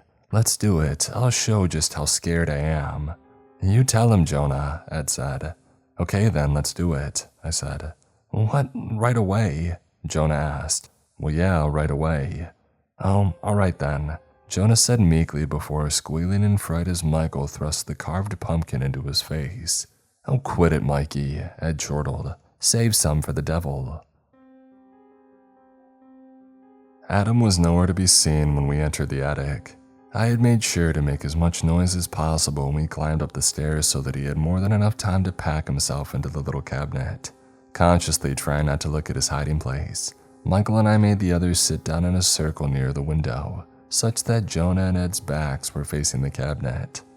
The light hadn't been turned on, and so the murky moonlight was the only source of illumination up there. The shadows added a dash of tension to the atmosphere. It took a Herculean amount of effort to keep a smile from crossing my face and giving the game away. The thought of Adam's gravelly voice seeping out of the closet, his thick hands slamming onto the back of their necks, was threatening to send me into a fit of giggles. I pursed my lips as Michael scooted forward and placed the pumpkin at the center of our circle. Alright, so you guys know what to do, right? Michael asked. Yes, Ed answered, and it was soon echoed by Jonah. Okay, good. I'm gonna go over it all once again anyway, Michael said and handed out thumb-sized pieces of crisp white paper. Write your names on these, and then when your turn comes, toss your paper into the fire and state 2 things. Your greatest desire and your greatest secret. As simple as that, I muttered as I took one and hastily scrawled my name on it. The sound of pen scratching paper and weight shifting on wood filled the attic. As these sounds retreated, a thick and heavy silence swept into the room. Okay, Michael said softly. It was almost a whisper. Here we go. The sound of a match flaring to life issued, and a small bright flame floated above Michael's thumb. He used the match to light the candles placed inside the pumpkin, whose smile turned sinister with the golden glow. "So, who wants to go first?" Michael asked. "Johnny?" "Sure," I said, and then took a deep breath before tossing my paper into the jack-o'-lantern. What I want more than anything is to be a wrestler, the best in the world, better than Bret Hart. I glared at the others, daring them to laugh at me, and none of them did. I gritted my teeth.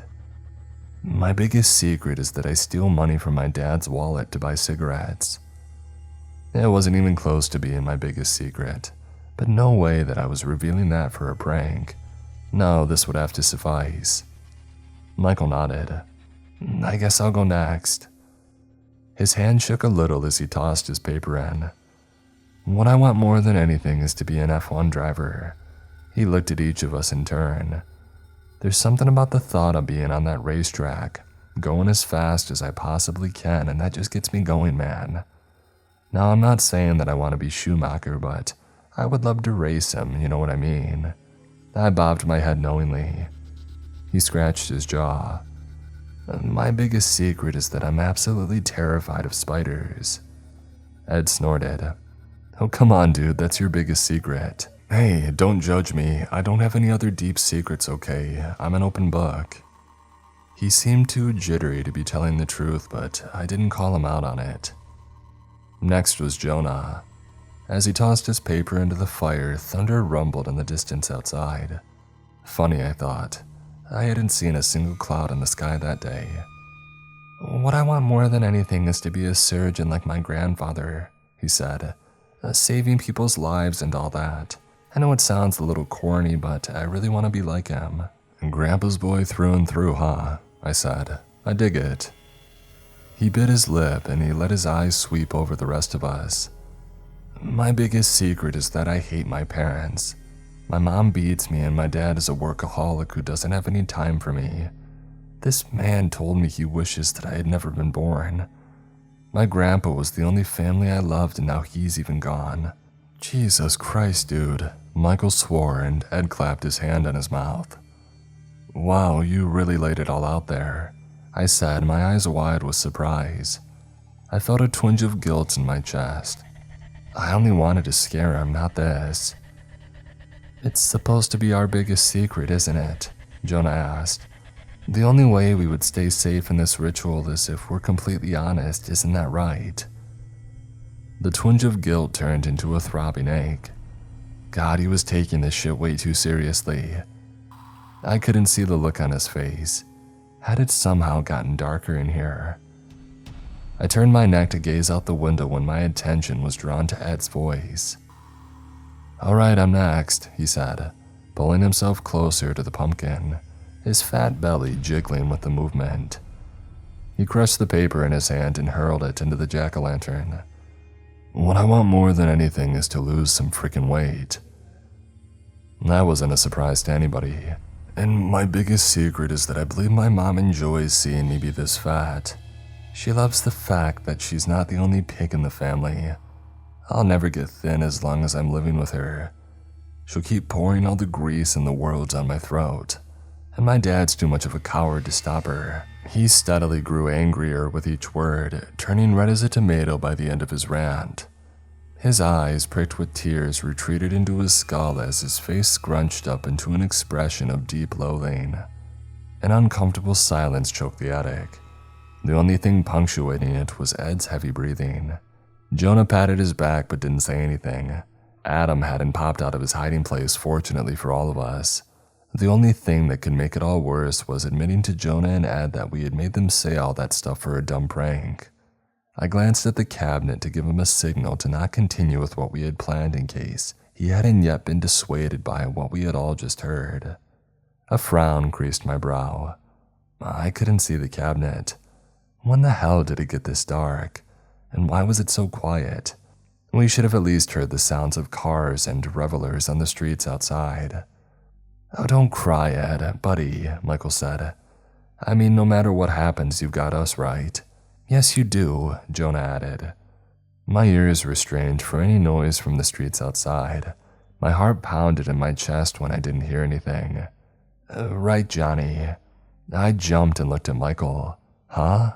I was telling Ed that we would always be there for him, isn't that right? I nodded absentmindedly. Yeah, for sure, we'll always have your back. Hey, do any of you guys hear? I was cut off by a noise. Heavy boots, a thudding on the attic stairs. Holy shit. What is that? You don't think that's actually... Michael, you said your parents weren't going to be home. Michael's stunned expression made me feel like somebody had dumped a bucket of ice down the back of my shirt. The footsteps grew louder, closer, and more purposeful. It sounded like a hammer on wood. What the hell? Quick, hide the pumpkin. Guys, that's it, I'm coming out. Why? What good will that do? Someone screamed. Is that Adam?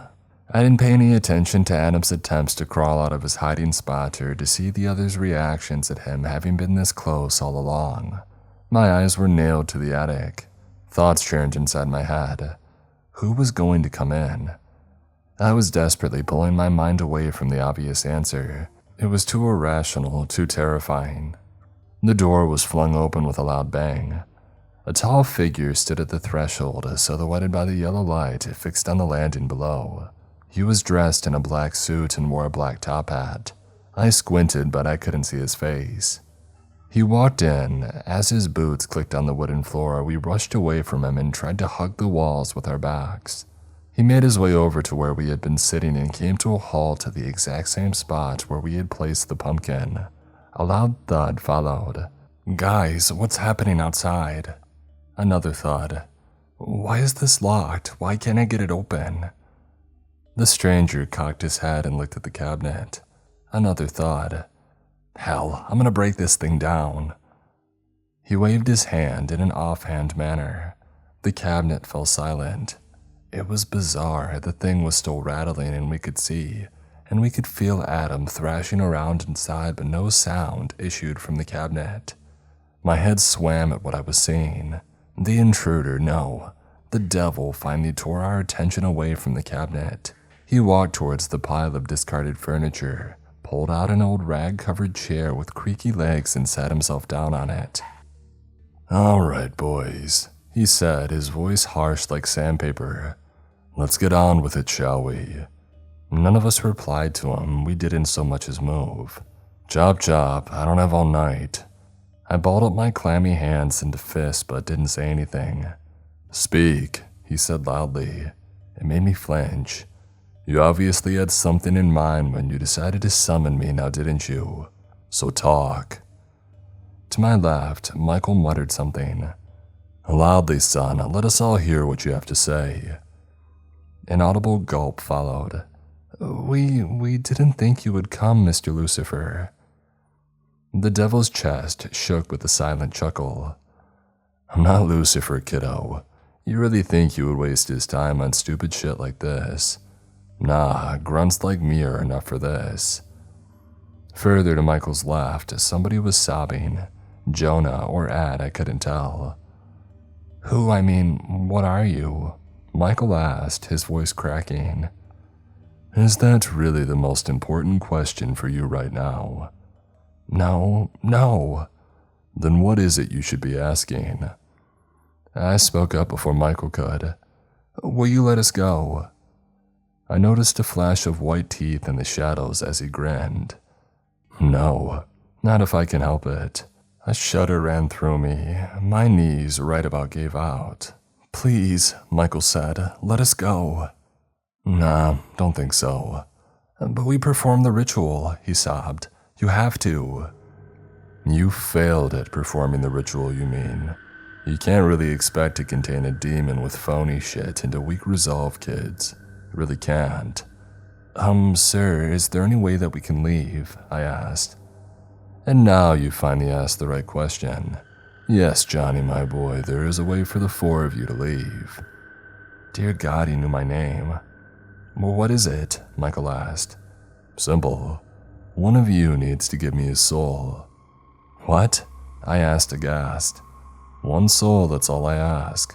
Surely you guys can bring yourself to sacrifice one of your own. How about Adam? He can't listen to what's happening here right now, so he won't ever get to know what condemned him. How does that sound? Good? Yeah. Give me your buddy's soul and I'll let you all walk out of here alive. Don't and I'll kill you for bothering me on this fine evening and go along on my merry way. Not a bad deal, right? I would take it if I were you. His offer shocked us all into silence. Finally, after a couple of agonizingly long moments, I opened my mouth, not quite believing what I was about to say. We would need some time to. Jonah cut me off. No, we can't. We can't kill him and condemn him to an eternity of torture. We can't. So do you want to take his place then? Michael asked, his voice somehow thick with sarcasm even in a situation as terrifying as this. No, Jonah replied, his voice wavering. But we can't do this to him. It's not right. Why not, Jonah? One of us has to die, so why not him? Or are you telling me that you have some other way of getting us out of here? I was practically screaming. And don't forget, Adam bullied the shit out of you. I mean, he was planning to scare the crap out of you, and now you want to be a martyr for him. What? So are you, Johnny, you piece of shit. How about we all kill you instead? Jonah shot back. Don't be stupid, Jonah, I said, trying not to let the dread that I was feeling creep into my voice. He's my friend, I don't want him to die. But if it's between me and him, I'm choosing myself. I agree, Michael whispered and then raised his voice. It's not right, but it's the only way out. In this situation, his is the only name that we all can agree on. It's the only way. Ed squeaked his agreement. Looks like you've been outvoted, Jonah, I said, feeling slightly relieved. It's not a democracy, Jonah protested. We can't leave Adam's fate up to a vote. You stupid, suicidal idiot, I cursed. What is wrong with you? The demon clapped his hands, shutting us all up in an instant. As interesting as this conversation has been, and as much as I would like to watch this little ethical dilemma play out, I have better things to do tonight. So let me sweeten the deal a little bit. He paused for effect. 18 years, and let me feed on Adam's soul for 18 years and then I'll let you try and free him. Sounds fair. But I'm warning you, if you try to perform the ritual before those years are up, the demon who will be answering won't be nearly as nice as I have been. Remember, 18 years. I gave Jonah a quizzical look. He turned his head away in disgust. We have a deal, I said quickly before one of them could change their minds. He grinned, his teeth bared, reminding me of a shark. Finally. He clicked his fingers. The gap between the panels and the frame of the cabinet lit up with a blindingly bright orange glow. Smoke billowed out and sound came rushing back. Adam screamed and slammed into the door of the cabinet. My heart shriveled up as I heard and felt the agony in his voice. Sweat beaded on my forehead as tears gushed out of my eyes. I was listening to my friend's death throes. The screaming continued for what felt like hours, sawing themselves into our memory. We didn't try to help him, we couldn't. Our bodies wouldn't move. It felt like our nerves had been flooded with ice. We stood rooted to our spots like mannequins even as the smell of burning flesh swamped our nostrils. Adam's death left an utterly terrifying silence in its wake. I couldn't see the other three, but I knew that the same thought filled all our heads. What had we just done? Now run, you little shits. Run before I change my mind and decide to kill you all anyway. We didn't wait for him to say anything else and scrambled for the attic stairs, staying as far away from him as humanly possible. It was a stampede of rats that poured down the stairs, pulling and shoving and clawing and scratching to be the first one out. We damn near tore the front door right off its hinges as we ran out of the house, not even sparing a single glance towards the attic. We never spoke about that night again, not for another 18 years. They never found out what happened to Adam. He was reported missing, of course, but nobody ever found his body. A statewide search was called, but the rest of us kept our mouths tightly sealed. His disappearance broke his family. His dad drowned himself in liquor and his mother took her own life shortly after. But we still didn't say anything. Michael was the first to move out of town. For better educational prospects, he said, but we all knew better. I met him at the arcade one last time before he left. No mention was made of what had happened on that Halloween, but I could see its effects on his tired and hollowed face. Jonah, Ed, and I quickly followed, hoping to put the nightmare behind us in that shit stain of a town. But that night never left us. Its shadow stretched over our lives all 18 years, tormenting us day in and day out, until we had no other choice left but to return to our hometown and confront our demons. November 1st, 2018, 4:37 a.m. It's been 18 years since that night. Feels like an eternity to me. I've counted the days, the minutes, even the seconds down to this monumental milestone. I mean, how could I not? Everything that has happened to me, all the shit that I've been through in these agonizingly long years can all be traced back to what we all did in Michael's attic that Halloween. It's not like I wanted to spend all these years dwelling on the events of October 31st, 1999. Trust me, I wanted to forget all about it the second that I stumbled out of that cursed home, my dead best friend notwithstanding. I made a promise to that monster that I would return to free Adam's soul, but as much as it pains me to admit this, I was lying. Forget returning to that house. I wasn't even going to talk about it or what we did there ever again. But unfortunately for me, the demon knew that I was lying to him. He knew that none of us, barring Jonah, were ever truly planning on going back there again. And so he made sure that we were all compelled to do so. You know what I regret the most? It's not that we sacrificed Adam to save ourselves. That I could justify to my consciousness by telling it that we had no other choice but to do what we did. Now the one thing that truly makes me want to slam my head into a spiked fence is what I had said during the ritual.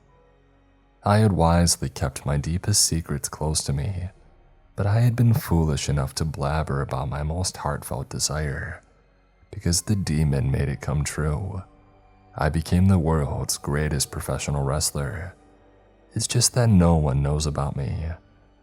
I'm the guy whose clips you see on YouTube while you're 11 recommendations deep in your lazy surfing. The guy with the most insane spots in an independent show in front of about 30 people. The most fanatic of wrestling fanatics will name me as one of the most technically gifted performers of all time. But that's the extent of it. My face isn't plastered over television screens. I have no action figures made in my image. I don't have millions of kids queuing up to buy my t-shirts every year. Hell, I barely make enough money to put food on the table. Better than Bret Hart, my ass. I tried quitting. Night after night, I put my neck on the line in life-threatening spots and decided that this is it. I'm done, I'm out. I'm gonna go out and find an actual job that pays well and doesn't come with such dangerous risks. But every time I do, I'm taken with a strange fever. My skin turns red hot. My breath seizes in my chest. Sweat starts gushing out of every pore in my body, and I start grunting and tossing and turning in bed until I finally change my mind and decide to stick to wrestling. Sometimes I'll convince myself that my condition is physical and not supernatural, and try to tell the next wrestling promoter that I'm working for that I'm done and I'm out. But then the sickness returns with an enraged vengeance. God, why didn't I just say that I wanted to be a librarian or something? Michael, Ed, and Jonah had the same experience as me. I mean, I always suspected that they did. Didn't know for sure because I didn't speak to them until just a few hours ago. 18 minutes before it became 18 years since we performed the ritual, I found myself in front of what used to be Michael's house. I was shocked to see that not much had changed. The well-paved road of the cul-de-sac, rows of nearly identical houses, neatly trimmed hedges bordering well-maintained lawns, almost exactly as we had left it, right down to the Halloween decorations. I guess the cars were newer and some of the houses had been torn down and rebuilt. Minor changes, imperceptible scars on the face of an old friend. Michael's place was one of the many that hadn't seen any changes at all.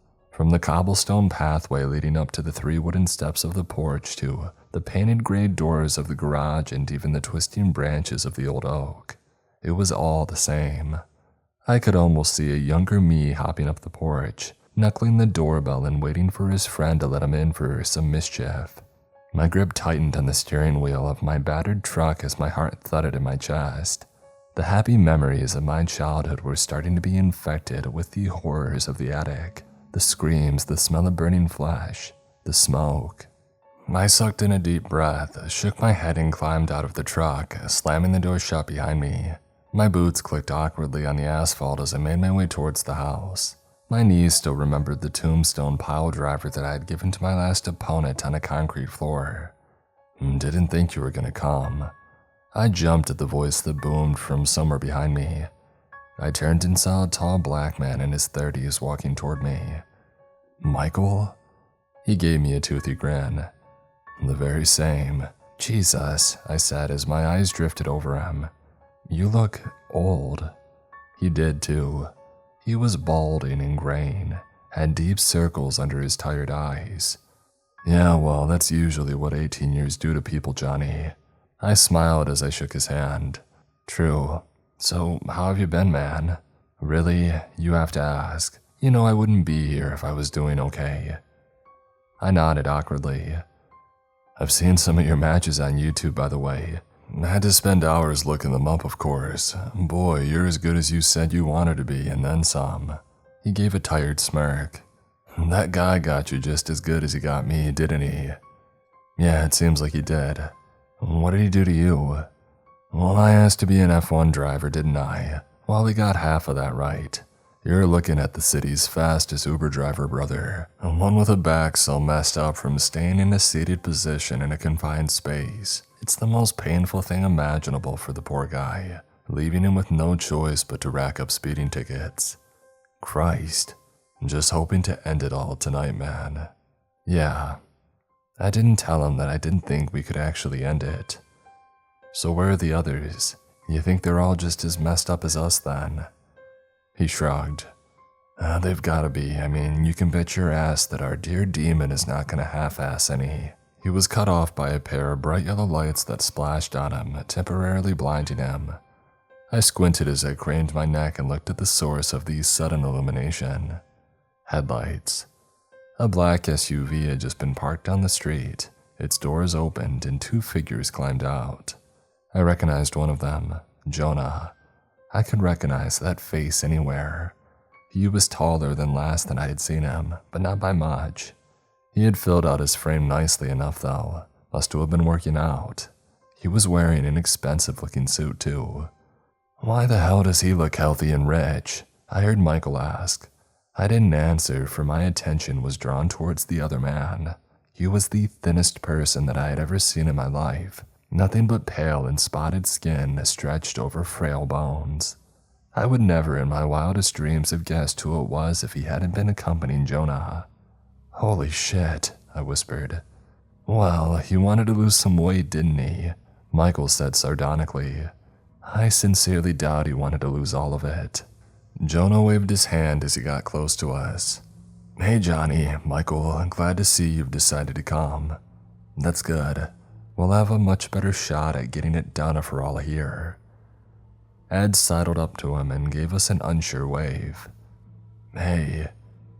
Man, you look like you had a good life, Jonah, I said. How the hell is that possible? Jonah's mouth dropped open. Are you kidding me? No, I haven't had a good life, Johnny. Thank you very much. It's been hell these past 18 years. I still have nightmares about that night. The guilt, it eats me up. I can't have a normal relationship to save my life. I've spent a fortune on therapy and it didn't do anything. Why do you have a fortune to spend? I asked and then turned to look at Michael. Why does he have a fortune to spend? What, you didn't know? Michael replies bitterly. Our dear Jonah is a hotshot doctor, one of the fastest rising stars in his hospital. It's because I buried myself in my work, Michael.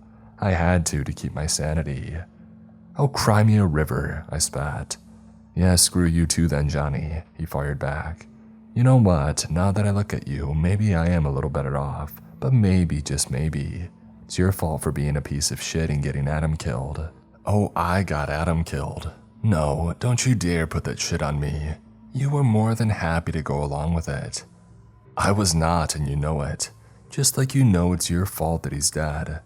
Performing the ritual to prank us, knowingly messing it up and letting the demon get stronger, and then when shit goes wrong, immediately throwing your best friend under the bus to save your own butt. It's all you, Johnny, all you. Spit was practically flying from his mouth. I gritted my teeth and balled up my fists. Okay, blame me all you like, it doesn't change the fact that your hands are just as bloody as mine. Guys, stop. You know what your problem is? You're a coward, Jonah, you always were. Stop. I flinched until he had just screamed and I had forgotten that Ed was even here. Stop, okay? He said, shivering. You're both right and you're both wrong. Johnny, you can't judge Jonah. You don't know what he's been through. He's had to deal with his own shit, so you don't have to pile your own on top of it. Also, even if he is as well off as you say he is, he still came back now, didn't he? He didn't have to, but he did. Doesn't that prove that he still cares about us? About Adam? I looked away sharply. And Jonah, he continued. It's shitty to blame Johnny for what happened. He didn't know what was going to happen. I mean, who would have thought an actual demon was going to pop up? We were all just kids doing stupid kid stuff, so don't hold that against him. And it's not just his fault that Adam's dead. We're all to blame for it, all of us, you got that? Yeah, he whispered. So now can we please do what we came here to do and end this nightmare once and for all? Amen, Michael muttered.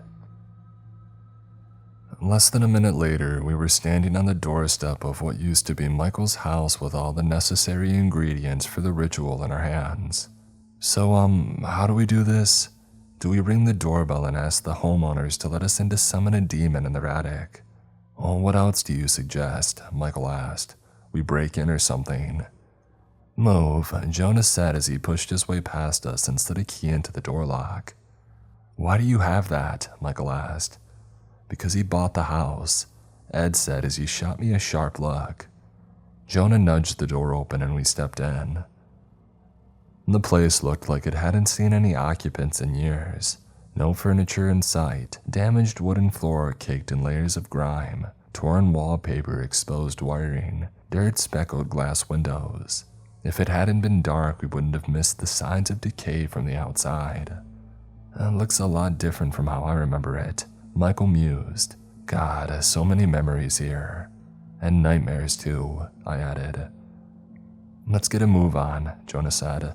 The less time we spend here, the better. Place makes my skin crawl. Yet you bought it, I thought, but I bit back the words before they could spill out of my mouth. The climb to the attic was silent and tense. The vein in my forehead pulsed in rhythm with our footsteps, which sounded like marching drums at a funeral. My hands were shaking and my face was coated in sweat. I felt my heart skip a beat as I heard the door creak open. We shuffled into the attic, which was much darker and gloomier than the last time we had seen it. The circular window had been boarded up such that not even a sliver of moonlight seeped in, forcing us to use our phones' flashlights to guide our way. Dust motes swirled in the beams of silver light that shivered and crisscrossed each other. The place was still cramped. In fact, it seemed to have collected even more junk in the past 18 years, all resting under layers of dust and rat poop. And did the new owners not bother cleaning this place up? Ed asked. Oh, neat, it's still here, Michael said as his hands brushed over a rotting toy box. No, they said they didn't like spending time up here, Jonah answered. Bad vibes. Not surprising, I muttered. I froze where I was standing as I spotted an old chair tucked in a corner. Looking at it, I could almost imagine the monster that had once sat on it. God, everything is exactly the same, I said. All right, Jonah said as he stood at the spot where we had last performed the ritual. Let's get started. The circle was smaller this time, owing to our large bodies and the reduced space made possible by the added junk, and I was thankful for it. Having my friends within touching distance gave me a sense of false courage. We turned off our phone's flashlights as Michael lit 3 candles and placed them inside the carved pumpkin that Jonah had retrieved from his car. After the grinning pumpkin had started glowing, he handed out the strips of paper. We immediately set about writing our names on them. I had to take a pause and steady my hand before I could finish scribbling mine. How long had I waited for this moment? How often had I imagined how it would all play out, scene by scene, second by second? And now that it had finally arrived, why couldn't I get my nerves under control? My shirt had been soaked through with sweat. Even my longest and hardest fought matches hadn't made me sweat buckets like this. "Screw it," I said, holding the paper at the corner to stop my sweaty fingers from smudging my name. "I'll go first, just like last time, okay?" "Hey," Jonah said, his voice raised a notch higher than normal. "Be honest, totally honest. Don't mess around, okay?" I gritted my teeth but just nodded in reply before tossing my paper into the jack-o'-lantern. What I want more than anything is to be free from this demon, to live a normal life without having some demonic bad luck messing everything up in sight. The others looked at me expectantly. I sighed. "And I want Adam's soul to be freed from his torment." One by one, they nodded approvingly. I continued. "My greatest secret is the fact that I know that my wife has been cheating on me, but I'm too much of a coward to do anything about it. I can't bear the thought of not seeing my daughter again. She's the only good thing in my life right now." It felt like a boulder had been lifted off my shoulders after I finished speaking. Tears stung my eyes and I felt strangely relaxed. It surprised me, for I thought that I would have surely felt too embarrassed to look any of them in the eye. Michael patted my back before he began his turn. "What I want more than anything is for this nightmare to end. I would love to have a job that doesn't involve me messing up my back any worse than it already is now. Oh, and yeah, release Adam too, man. That poor guy has suffered enough." "Hear, hear," Ed whispered. "My biggest secret," Michael said as he rubbed his eyes and exhaled. "I'm gay. No one in my family knows. I've only ever slept with strangers who don't know my name. In fact, of all the people who do know my name, you guys are the first to know this. It's cowardly, it's shameful, I know, but I just can't risk losing my family, man. I just can't." "Thank you, Michael," Jonah said. "That was very brave of you." "It was," Ed and I said at the same time. "My turn," Jonah said as he tossed his paper in. Thunder rolled in the sky outside, right on cue. "What I want more than anything is for my father to remember me one last time before he dies. He has Alzheimer's and it's been painful watching him waste away." He had started to choke, so Ed squeezed his shoulder and whispered to him that he could make it through this. "And to free Adam, of course. I mean, it's the only reason I've come here. I feel a strong sense of guilt and, of course, responsibility. I was to blame for putting him in this state. It's only fair that I can help release him." He seemed to turn glassy in the candlelight. "My biggest secret is the fact that I almost killed a man. I drank too much one night, showed up for surgery the next morning with a massive hangover. I nicked an artery and the poor kid almost bled to death. And Dad had helped me cover it up, of course. I haven't touched alcohol since that day." Jesus. No wonder he was so insistent on saving Adam. I couldn't help but feel a shameful tinge of satisfaction blooming in the pit of my belly. I quickly stamped it out. "Guess I'm last," Ed said as he leaned forward and gently let his paper fall into the pumpkin. "What I want more than anything is to be healthy again, to not be ashamed of my weight, to not wake up every morning and look at the mirror and think that I'm fat, to not want to shoot more drugs into my veins, and to bring my dead mother back to life and tell her just how much she messed me up. And to help free Adam, of course. Every single one of us had led a hellish life to get to this point. The question was, would finishing this ritual truly fix things? Shit seemed too bleak for that to be true. "My deepest secret," Ed said, his voice cracking. His chest shook as he started sobbing. "I killed a man. A junkie friend by the name of Robbie. We had been using together for some time and had almost driven ourselves to the point of bankruptcy. One evening he came to my apartment and told me that he had scored some coke. Cheap, but very effective. Oh, it was effective, all right. He died in front of me. I didn't do shit, I just sat there next to his corpse, high out of my mind. He broke down crying, hiding his face in his hands and bawling like a small child. I would have comforted him had the demon not arrived. The room turned darker, shadows thicker than ink writhed at the far reaches of the candlelight, licking at the yellow glow with a ravenous hunger. The three flames wavered under the assault of the darkness, and then boots hammered on the attic steps. Without thinking, the four of us clasped our hands together. I could feel the fear in the clammy and shivering hands of Michael and Jonah. The boots grew closer and louder. The door creaked open. There he was, silhouetted by the light from the landing just like it had been all those years ago. Hadn't changed at all, unsurprisingly. He took his top hat off as the door swung shut behind him by itself. We watched in silence as he walked towards us at a leisurely pace. I fought back a desperate urge to scoot away from him as he came and stood in front of us. "Well, well, well," he said in a scratchy voice. "So you boys had the balls to do this again, huh? Color me impressed. I thought for sure you would leave your friend to rot." "Well, it's not like you left us with any choice, did you?" I asked. The firmness in my voice surprised me. The demon chuckled. "True, I did not. Regardless, I was sure at least one of you would have killed yourself by now. I'm pleasantly surprised to see that you're all still alive. Wow, I'm actually somewhat excited." A shiver ran through me at his words. What was he excited about? Was he going to continue playing with us? God, were we going to be trapped forever in his web? "So, what do you boys want? Why exactly have you summoned me?" "You know why we summoned you," Jonah said. "Let go of Adam's soul and stop harassing us and leave us all alone." I saw the demon nodding in the shadow. "Sure, that was the deal, wasn't it? Yeah, I'm gonna let Adam go like you asked. About that other, though." He let his words hang in the air almost threateningly. "What do you mean?" Ed asked, panic evident in his tone. "You have to let us go. We did as you asked, and we made a deal."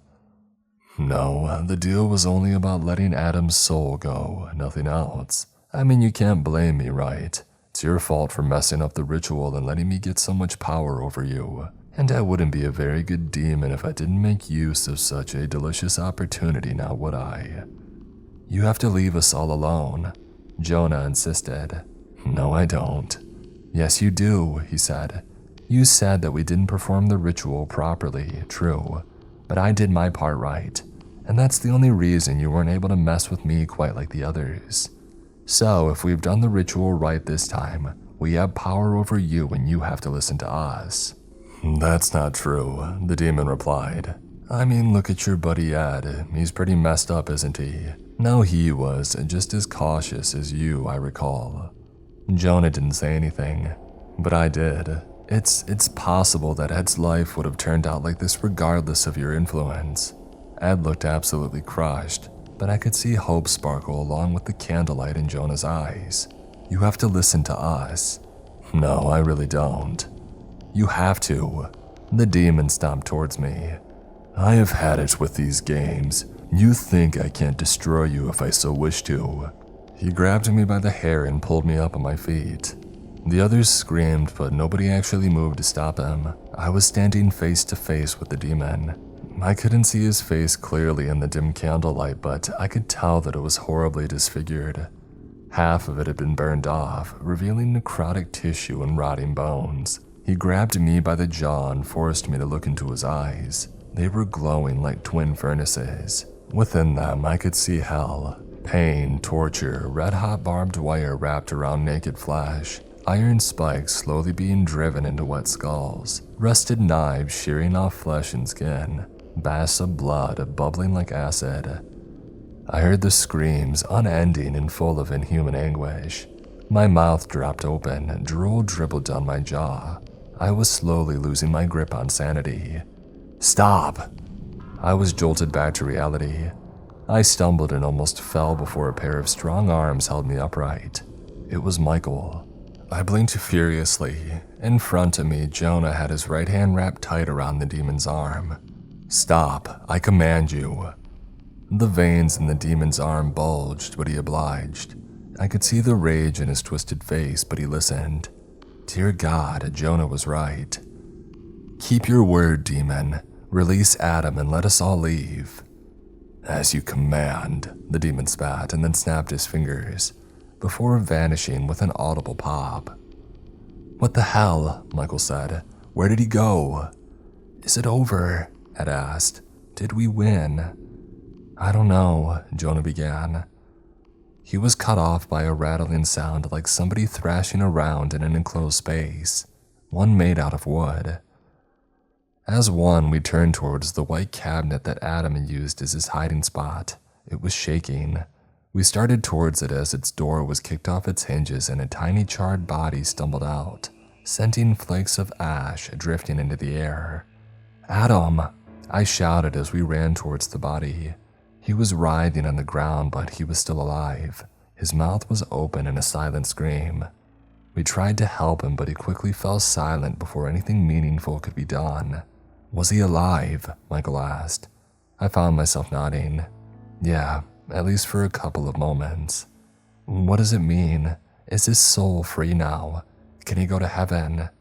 "We don't know," Jonah said, "but what we can say with some measure of confidence is that he's free of that demon's grasp."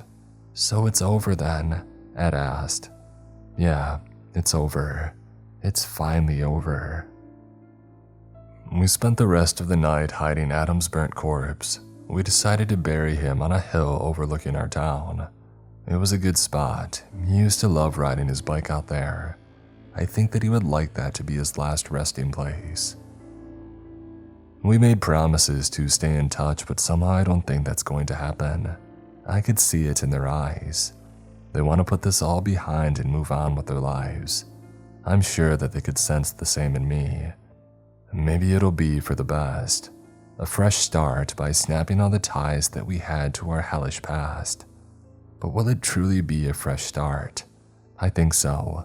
I've already sent emails to the independent promotions that I've been working for that I plan on resigning, and I haven't felt the gut-churning sickness that would usually force me to take my decision back yet. A fresh start. I feel like I can finally dare to hope.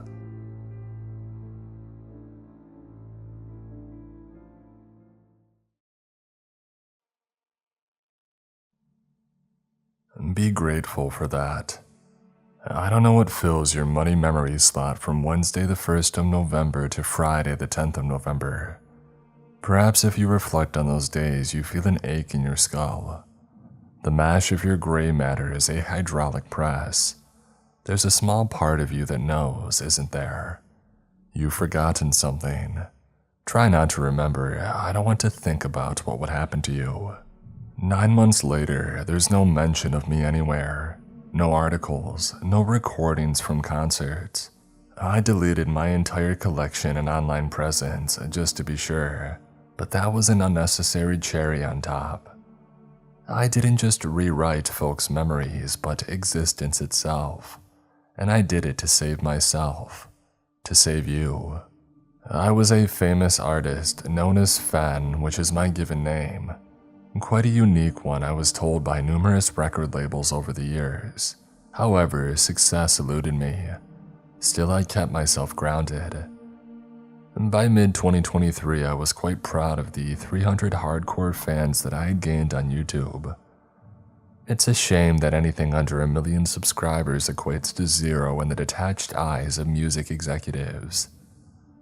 "Wow," Mr. Lewis said, removing the bulky headphones. "The guitar, the songwriting, your voice, mind-blowing. You have a rare ability to write captivating earworms, Fen. I'll be hearing that melody in my head for days." There was always that lingering, but it's just not viable right now. The producer finished, delivering the oh-so-familiar death blow. "You're fantastic, Fen, but there are 1 million fantastic musicians in the world. We don't have the resources to sign them all." I stifled a groan. "What do I need to do to stand out? I'm awful at marketing, but the few fans I have found all sing my praises. They say that I deserve to be bigger. And I agree with them. Mr. Lewis nodded. But the world doesn't work that way, Fen. Talent is only part of the equation. Why was Billie Eilish more successful than Cindy Cool? Cindy Cool? I repeated. Exactly, the producer smugly replied. Money, marketing, connections, luck. You need at least one of them. I stood, ego bruised and tongue still. I accepted the brutality of business, but I had reached the end of the road. 29 years old with nothing to show for it. In such a youthful industry, I might as well have been 99 years old. I was past my sell-by date, but it had been a fun run. 10 years of chasing a pipe dream. I hadn't devoted my full time and attention to music, admittedly, because I was holding down a part-time job to pay the bills. Nevertheless, it hadn't happened, and it wasn't ever going to happen. Now, all of that is true in a natural timeline. Fen gives up and joins the adult world, but something very unnatural happened as I was exiting the record label's lobby. "And did he crush you?" a man asked. I stopped in front of the revolving doors. I should have kept moving, wallowing in the humiliation and daydreaming of my future. My plan to become an adult with a real job. I was going to ditch the part-time gig at the theater's concession stand, instead putting my degree to good use in becoming a business analyst. I was going to turn my body and soul to pulp, as every good grown-up should. I had kept the party going as long as possible. That was more than most people could say. Besides, I was thrilled to some degree at the prospect of making my parents and the taxman proud. "Oh, don't write me off just yet, Mom and Dad. I work at hoity-toity Name and Smithson.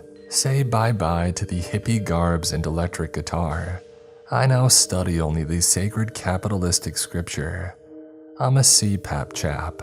I dabble in cutover tasks, implementations, burn-down charts. You don't know what any of that means, but you don't care, do you?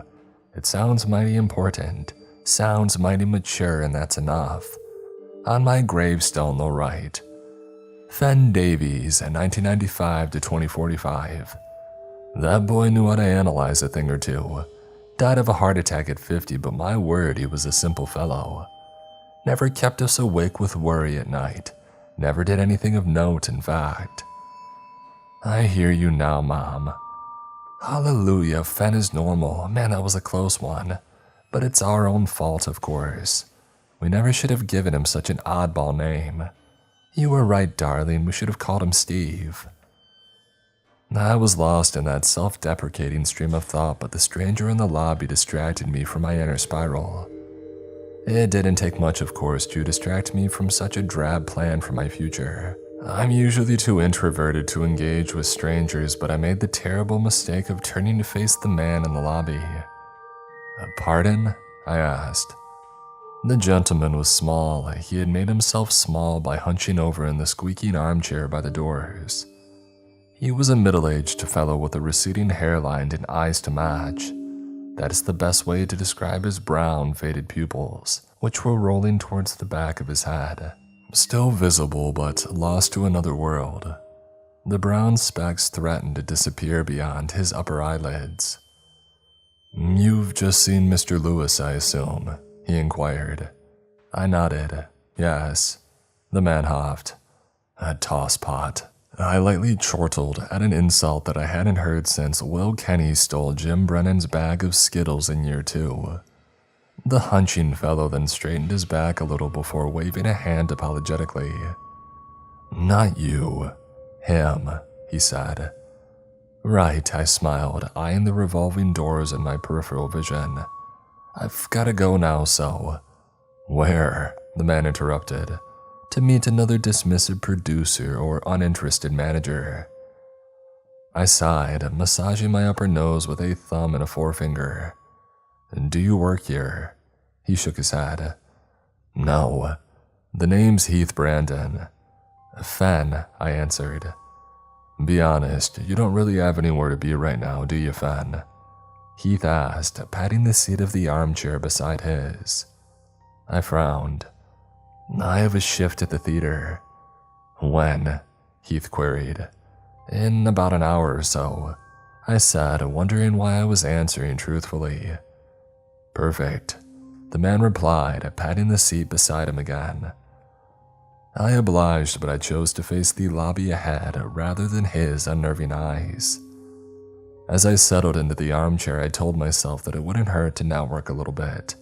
I told myself that Heath Brandon must have some link to the music industry, given that he was sitting in this lobby. I needed to put myself out there after all. In truth, I didn't believe any of that. There was no good reason for sitting beside Heath Brandon. Every instinct begged me to get up and leave. Won't we get in trouble for loitering here? I asked, nodding at the receptionist. None of them notice a thing, he said. I paused, searching for a good response, but I had none. The strange man was right.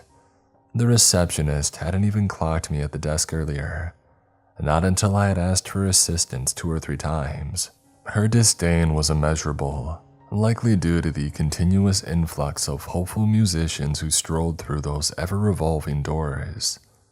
I was simply a forgettable face in the mix, and I didn't realize that was a privilege. Who are you, Heath? You don't work here, so why are you sitting in this lobby?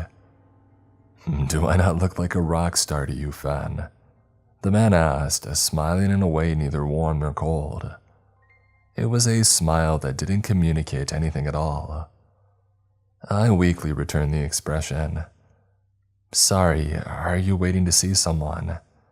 Heath let out a chuckle closer to a stuttering engine than a display of human emotion. Fen, I'm always waiting to see someone like you. My heart lifted a little and I wondered whether I had been right. I thought for a moment that I had been wise to ignore my gut feeling because Heath had been a worthwhile network connection all along. It seemed that I had made the right decision for once in my non-existent musical career. What do you mean? I asked nonchalantly. I've not heard of any of your music, Heath replied, but I know it's good. I rolled my eyes. How do I have the look, the star factor? No, not at all, the man said with unintentional severity. I smirked. Oh, thanks. Nobody's born with that star quality, Fen, Heath explained, but millions of people are born with talent. Mr. Lewis gave you that spiel, didn't he? He'll have used it to pave over the cracks of his rather cruel rejection. I nodded. Well, the man isn't wrong. You are one of those talented people. I see it in your eyes, too. You're tired, Fen, tired of being overlooked. And you're not delusional. My gut is never wrong. Like so many before you, you're on the verge of greatness. I've heard this spiel before, too, I'm afraid, I sighed. Every famous artist was once a nobody. And how do you become a somebody? That's what you want to know, isn't it? Heath asked. And do you have some magical answer? I laughed. Yes, he answered with absolute sincerity. I can make you famous, but you must understand what fame entails. I grimaced, suddenly suspecting that I had wasted a few minutes of my day. Heath became, to my eyes, a mentally unwell stranger who had wandered into the record label's main lobby, one who had gone unnoticed by the disengaged receptionist. I felt my cheeks redden as I started to believe that I had been suckered. I was so desperate for stardom that anybody could have sold me the moon. You don't believe me, Heath said in response to my long silence. You think that I must be some crackpot. I shrugged. If the shoe fits. What is fame if not a stroke of magic? He asked. Mr. Lewis puts it down to money, marketing, connections, or luck. Maybe a combination of all 4, but he's wrong. It's magic. I was disconcerted by the man's verbatim echo of Mr. Lewis, but the quick-moving conversation derailed my train of thought. Listen, I started. This has been lovely, but... But what? Heath interjected, a hint of aggression in his tone. And for the first time since meeting him, the mysterious man's disposition shifted from harmless to threatening. For the first time, I felt something other than embarrassment. I was afraid. I really have to go, I said unsteadily. Then sit in your car for... Heath paused to check his watch. 55 minutes. Then you'll stand behind the Palace Theater's concession stand for several hours. You'll overhear the performances of actors and singers who have found their dreams. Meanwhile, you'll shovel, pick, and mix into grotty containers. Does that sound right? You said you don't work here, I bluntly replied, starting to feel irritated. I don't see how you would be able to help me. Oh, I can help you, but I'm not going to show you what lies behind the curtain. Heath said, suddenly slipping a clipboard from the shadowy depths of his fuzzy jacket. If you want success, sign here. I took the clipboard from the man and then read the oddly brief and oddly worded document clipped to it. I, as the artist, hereby sign myself to Red and Tinny Records, which shall hereinafter be referenced as RTR. I hereby agree that this contract affords RTR the right to 50% of all profits, monetary and otherwise, from the artist's career. I accept that RTR will promote the artist to attain ever-growing success, and I accept the results of that success. By signing below, I agree to the terms and conditions of this document. Artist name, date. Don't sign just yet, Heath said. I wasn't planning on doing so. I whispered, heart pumping at the fact that a record label merely wanted me. Why didn't you just tell me that you work for a rival company? I'm surprised that Mr. Lewis hadn't cottoned onto your game and kicked you out of here. He doesn't notice, the man said, repeating his earlier line with a little more ice. Let's talk about the legality of the contract. Let's talk about fame and its dangers. I know, it corrupts the mind, inflates the ego. No, Heath shook his head. That isn't what I want to discuss. You will stay grounded, Fen. You're a good man. You don't even know me, I pointed out, but thank you. And you do not know me, he coldly replied. But I know this industry. There is always a price. You should consider that before signing. When it comes to the perils of fame, think less about yourself and more about those who follow you. I smiled more broadly. That's the appeal. Right now, I only have a handful of followers, and their comments warm my heart. Reaching a wider audience and amplifying that influx of positivity, I'm excited about that prospect. Heath nodded. Music is a powerful thing, as is a book and a film as well, as is any work of art that might bring a person fame and fortune. But... I started, sensing the lingering word with which I had become well accustomed. You want to reach the masses, the man said. You want not only to create music, but for it to be heard and appreciated. For thousands upon thousands of people to tell you that you have changed their lives. That'll fix you, won't it, Fen? That'll make you feel like more than a drop in a large pool. My face whitened as Heath's scanning eyes passed over my brain, tugging at the strands of my innermost insecurities. The crooked man knocked and bruised a few nerves as he searched. But you won't be a person to them, Heath warned, pupils nearly vanishing as they rolled closer to the edges of his eyelids. They won't see Fen, the young man who just wanted the world to hear his art. They'll see something that belongs to them, the one who gifts songs that speak to their experiences. Love, loss, and the passage of time. Whatever words you spill into their ears will not tell the tales of Fen Davies, but the tales of his followers. And later, I would feel a pang of fear, wondering how Heath had known my surname.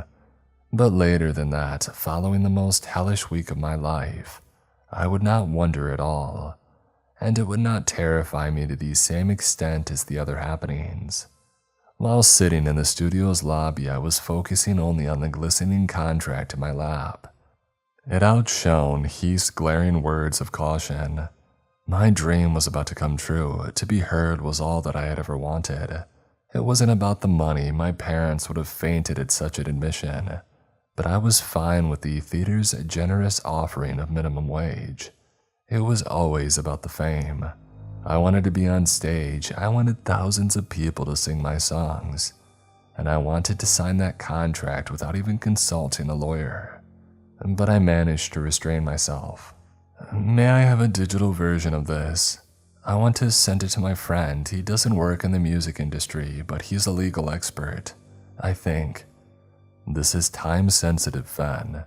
Heath interjected, the veins at the bottom of his eyeballs starting to peek at me. He's clearly been bumping something, I thought. But I don't give a shit. If a manager needs to be as high as a kite to even consider signing me, then let the blow flow. You're really going to rush me? I asked. The man paused, clearly searching for a lie. I'm old-fashioned, Fen. I've never been one for technology. And the industry is fast-moving, you know this. Yeah, technology's a big part of the modern music industry, I pointed out. The old ways still work, Heath grumbled. I sighed. Let me give my friend a call at least.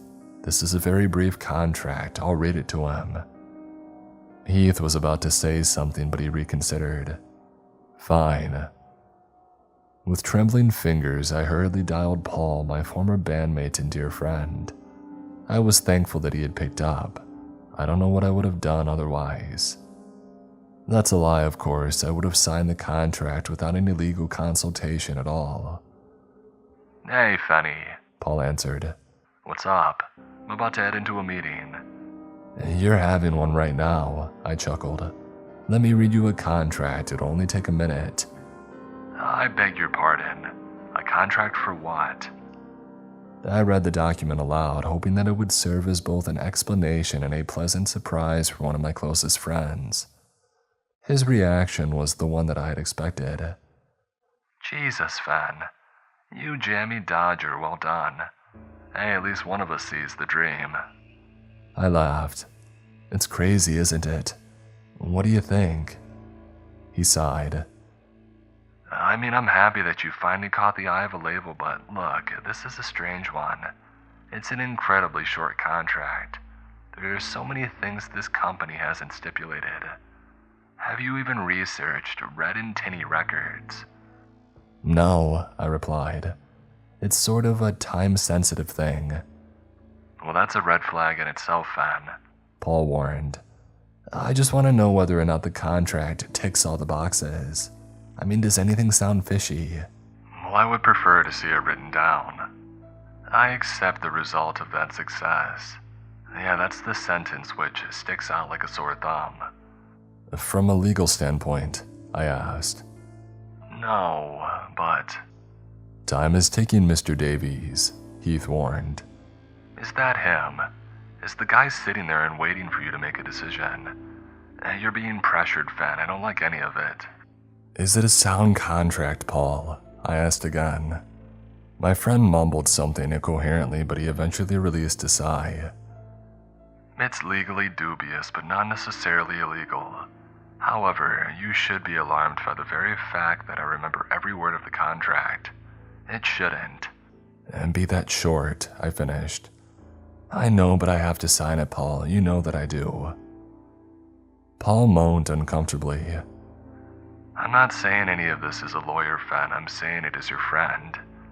This is one of the least trustworthy contracts that I've ever come across. The whole thing smells. And I just Googled the name of the label and I didn't find any mention of. Technology is noise. We don't have an online presence, Heath interrupted, his keen ears having somehow heard my friend's voice through the receiver.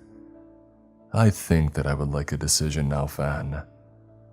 I'm doing it, I whispered, hanging up the phone before Paul had another chance to protest. I knew my friend was right. I had known it before ringing him, known it the second that I locked eyes with the strange man. whose form looked less and less human with every passing moment.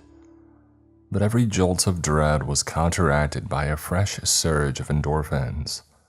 I kept envisioning my new life, the one that I had been chasing for a decade, and I did what I was always going to do. I scribbled my name and the date on the contract, and then I thrust it back into Heath's hands. The man smiled, rolled off the edge of the chair, and then stood with the hunch in his back, seeming to worsen. "I hope this mends you," Heath whispered ominously, before passing through the revolving doors. That very same evening, before I had done a thing, the growth began. My follower count on each social platform rose into the thousands, driven by some marketing scheme that I hadn't even seen unfold. But I wasn't complaining. I was happy to let Heath work his magic, happy to let him keep his secrets, given that I saw results on day one. The following morning, I received a thin, brown parcel in the mail.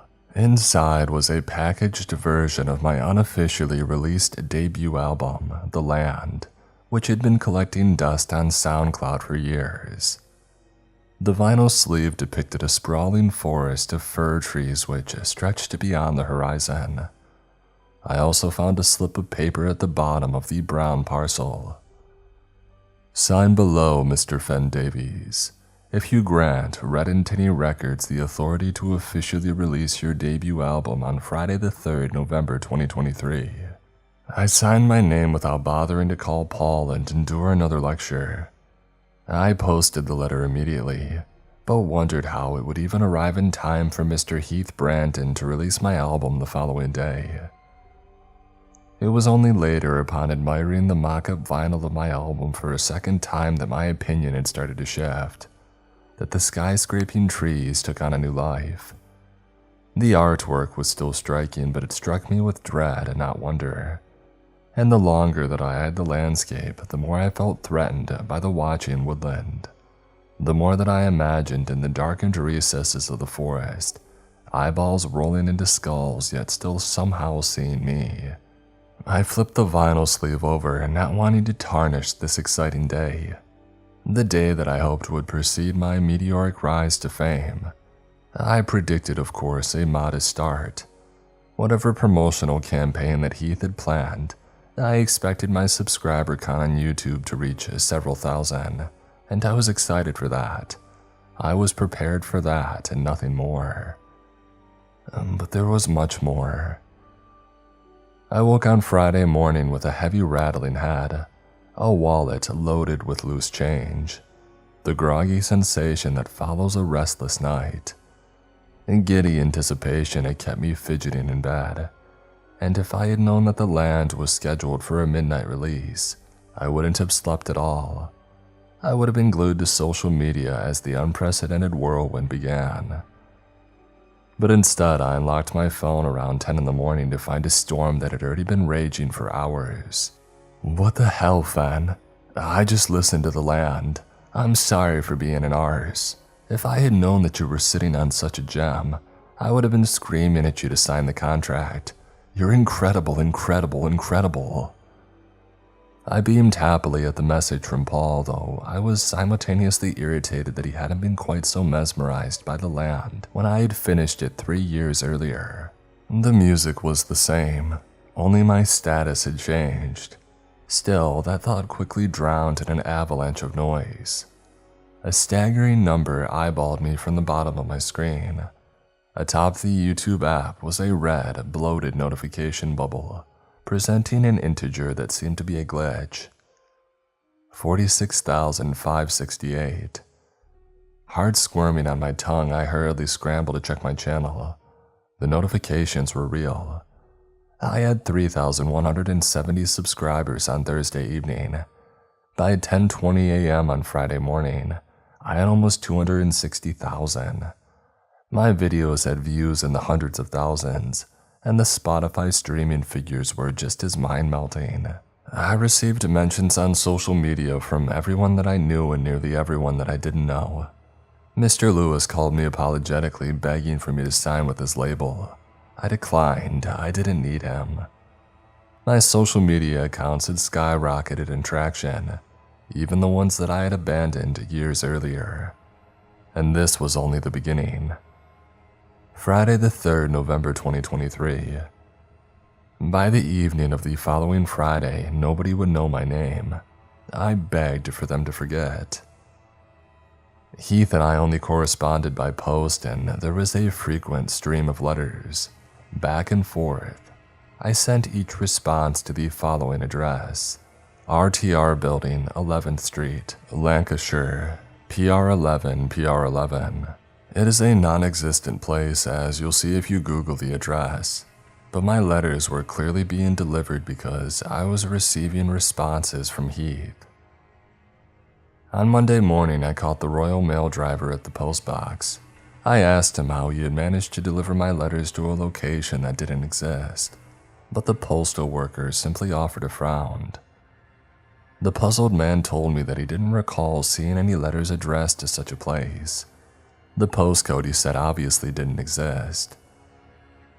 Their return, that scraping churn in my gut, much like the one that I had felt when Heath Brandon's pupil spun towards the abyss behind his eyelids. Yet again, however, dopamine drowned my fear. I was thrilled about the idea of my first real gig on Tuesday the 7th of November, the O2 Ritz in Manchester. An old, well-known venue, but a small one. A good starting spring towards the rather more intimidating concerts. That was why I was so unprepared for the crowd outside of the venue. Fans blocked the road as my chauffeur attempted to safely ferry me towards the side entrance, and the vast majority of these people, I quickly realized, weren't even in the queue. These were folks who hadn't managed to gain tickets to a sold-out show, the folk behind my sudden rise to success. Something baffling dawned on me. The Ritz can house nearly 2,000 people, but I had already outgrown it.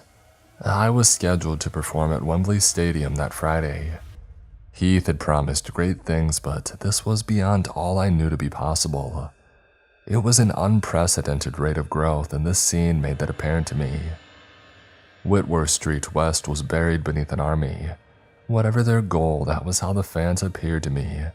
Militant, motivated. I had spent the weekend enjoying fame from a distance, and that car ride was my first graze with the outer world as a famous man. 3 million subscribers on YouTube after only 6 days of fame. Seeing those numbers on a screen had been intoxicating, but I hadn't mentally braced myself to see even a fraction of that number in the flesh. Not digits on my phone, but real people. A hungering, mindless mob surrounding my car and banging eagerly on its metalwork. They were obstructing any potential route for my vehicle to the Ritz. The gathering was disrupting the flow of traffic, though no authority seemed to care. Even the staff members in luminous jackets who should have been dispersing the disruptors or calling the cops were clamoring to peek inside my car, cupping hands against the tinted panes and scanning me with eyes that offered no insight into their cold thoughts. They were worryingly fixated upon me, the man who had been a nobody to them only a handful of days earlier. "Are we going to be able to reach the entrance?" I asked Ian, the chauffeur. When I turned to face him, however, I was horrified to find that the man was already staring at me, mouth grinning, eyes on the verge of watering. Throughout the drive, long before we had even reached Whitworth Street West, I had viewed him as a poor driver, speeding and swerving and nearly colliding with curbs and cars. But I realized that I had simply been avoiding the truth that I had seen in my peripheral vision. Ian had been driving terribly because he was repeatedly taking glances at me. "I'm a huge fan, Fen," the chauffeur whispered. I smiled, striving to look at anything but his possessed eyes. I locked onto his smile instead, but those curled lips perturbed me. Much like the members of the mob who had surrounded us, the driver was hungry. Dribble had trickled from his lips and coagulated in his facial hair, a sign that, as I had feared, he had been eyeing me in this way since the start of the journey. "Thank you, Ian," I replied nervously. "Anyway, how am I going to get inside the venue? A tear escaped the driver's left eye, revealing something that told a different story from the one painted across his smiling face. A face that was practically quaking with ecstasy. "I'll dispose of them," he choked as if gasping for air.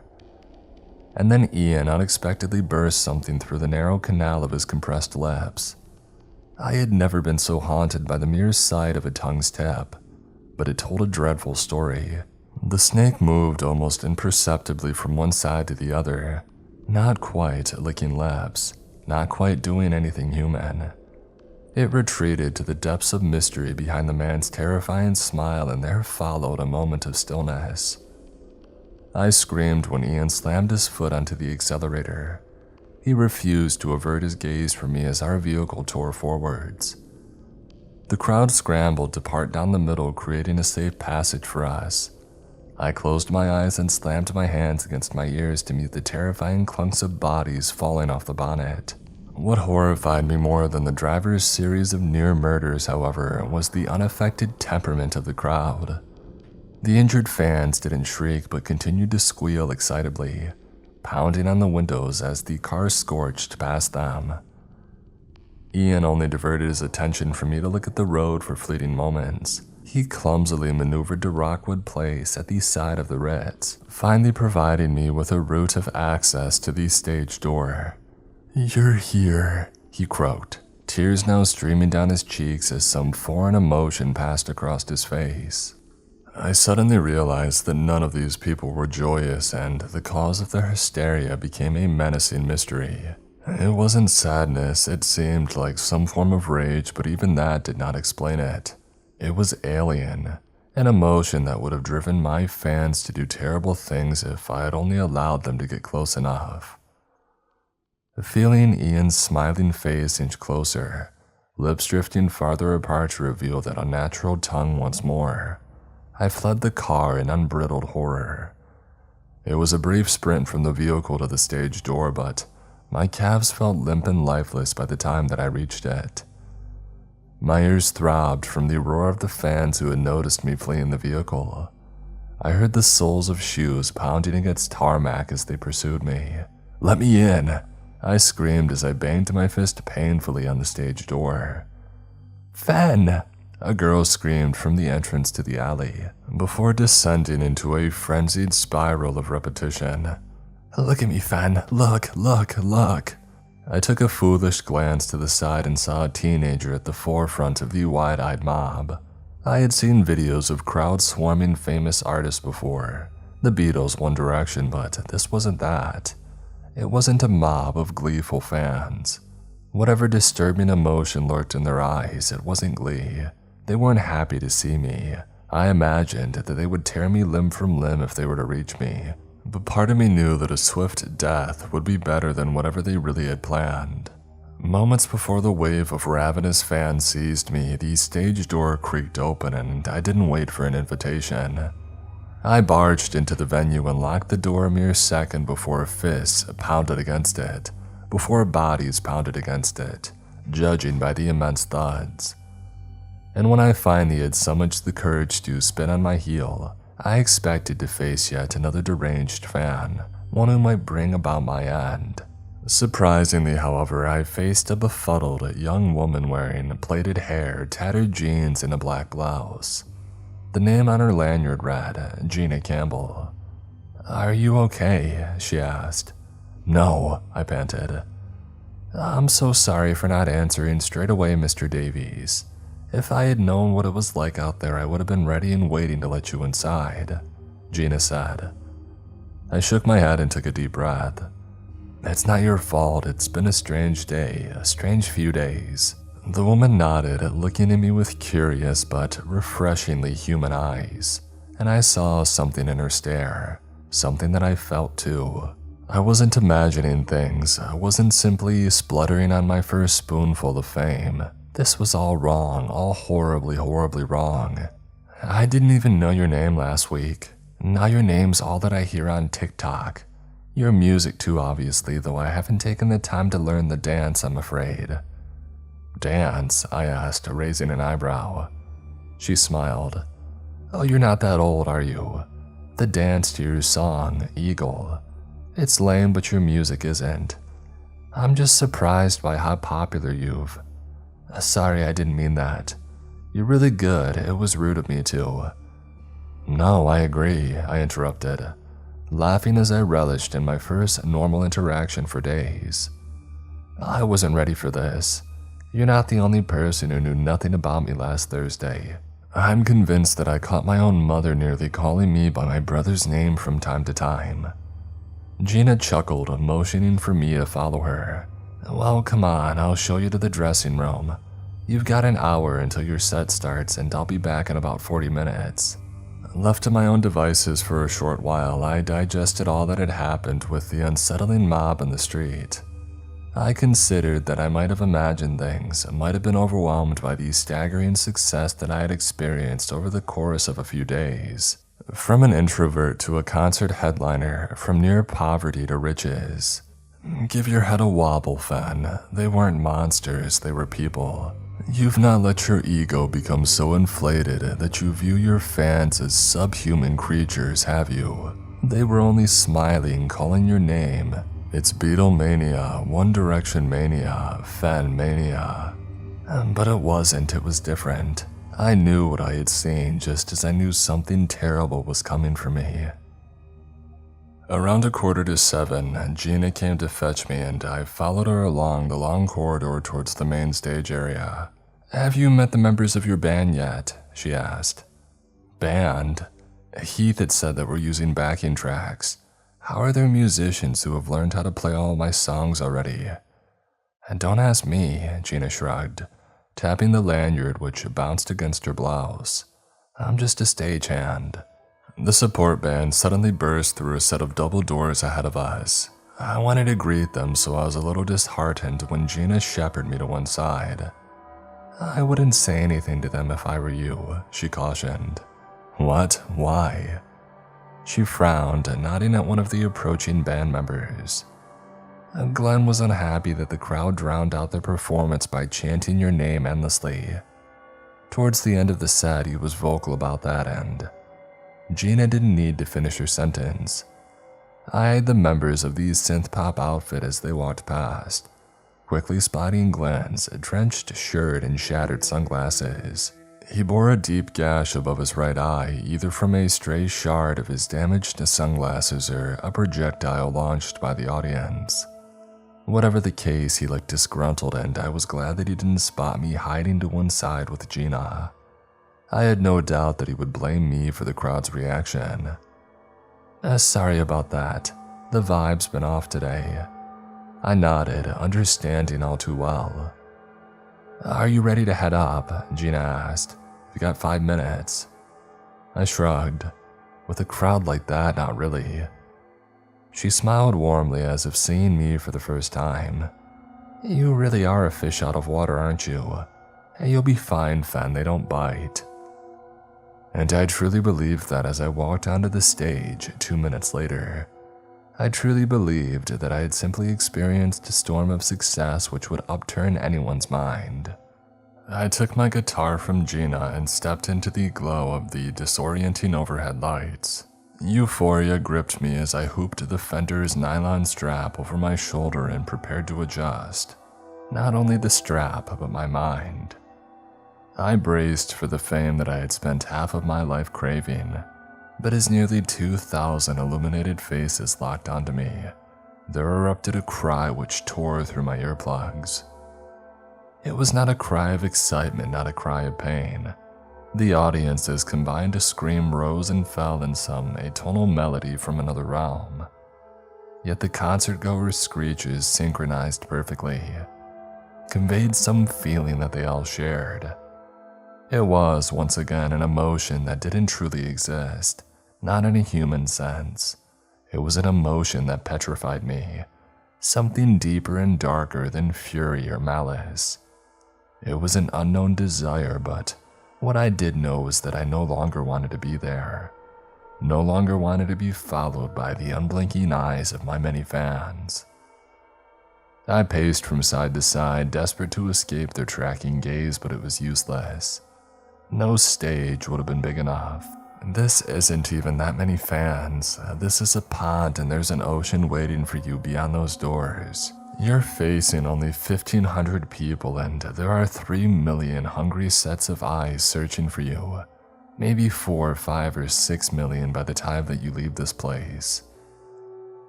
The 2-hour set was a blur. A well-performed blur as far as I remember, but I'm sure the crowd would have applauded even if I had strummed the wrong strings, sung the wrong notes, or yelled that they were freaks who needed to bog off. And they applauded so enthusiastically, in fact, that some of them seemed to be in pain. I glanced at one woman who was pressed against the barrier below the stage, and her body seemed to be twitching in agony as she clapped her palms with excruciating force. I felt bittersweet relief when a smiling stagehand who surveyed me as greedily as the crowd nodded from beside the stage to indicate that it was time to wrap it up.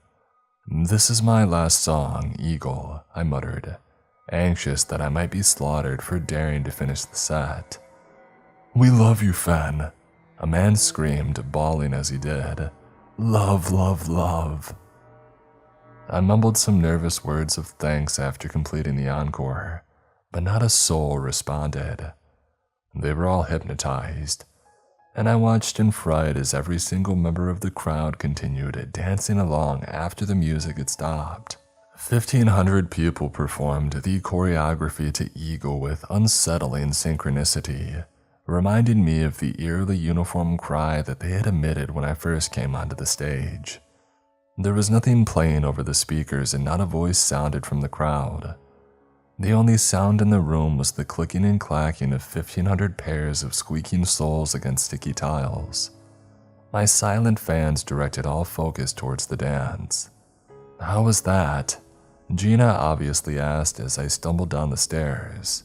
"It was... What are they doing?" I asked weakly. The woman peered around the corner to take a look at the silently shuffling crowd. The audience was not shuffling home, however. They were shuffling in harmonious circles, as if they had spent hours learning not only the choreography, but learning how to perform it together. They were one awful glob of smiles that meant harm. These fans had ill wishes whether they were aware of that or not. "TikTok, brain rot?" the stagehand suggested, shrugging. "Your chauffeur's waiting for you in the dressing room, by the way. Ian, is that right? He's a character." "I don't want to go with him. I don't want to be near anybody right now." Gina frowned. "Shall I get you a glass of water, a chair maybe, so you..." "I want to get out of here," I interrupted, starting to hyperventilate. "That's all I want. I want to get out of here without bumping into anybody else. And that includes my batshit crazy chauffeur. Will you help me? You're the only person in here who isn't insane." I didn't know whether the stagehand had fully understood, didn't know whether she had seen what I had seen. The insidious intent behind each smile, not only in the crowd but backstage, on the faces of her coworkers, on the face of my driver who lurked in my dressing room, waiting with a mouth that I was sure no longer hung partly open but fully wide, waiting to devour me, waiting to do something worse, something beyond my comprehension. "I'm about to head home," the woman said uncertainly. "Do you want a lift? Where do you live?" My heart pounded as I pulled Gina to one side, hoping to dodge these stares of the other stagehands. Their faces followed me as they passed by. They offered slobbering grins and tongues that poked loose. "West Didsbury," I whispered, not wanting another soul to hear. Gina sighed. "Oh, that's a little out of my way, but okay." "Thank you," I gushed. The stagehand led me away as hurriedly and discreetly as possible. We swerved past outstretching hands from murmuring staff members. Each hungering fan was stuck on one word or another as if glitching. "Fen, more, me." I tried to not decipher the meanings of these deranged utterances. I kept my eyes fixed firmly forward as Gina led me through the fire exit. As I inhaled a satisfying lungful of air as we escaped onto the walkway by Rochdale Canal. Well, we made it, she exhaled. I parked by the train station, that's the only problem. I pulled my hood up, tightened the cord, and nodded. Let's just move quickly. Hopefully nobody spots me. We gave Whitworth Street West a wide berth and tiptoed tentatively through the bustling city center. Even after putting the Ritz behind us, however, Manchester's streets seemed to be filling with chants of my name. I wanted to believe that these were the chants of concert goers, but something told me that those 1,500 people were still inside the venue, still caught in a hypnotic soundless dance. Nevertheless, my lackluster disguise seemed to be sufficient as we made it to Gina's compact Kia without detection. She let out another heavy sigh once we were safely inside the car. That was intense. Do you want to ring your manager? No, I whispered, trembling. You really need security or something, Fen.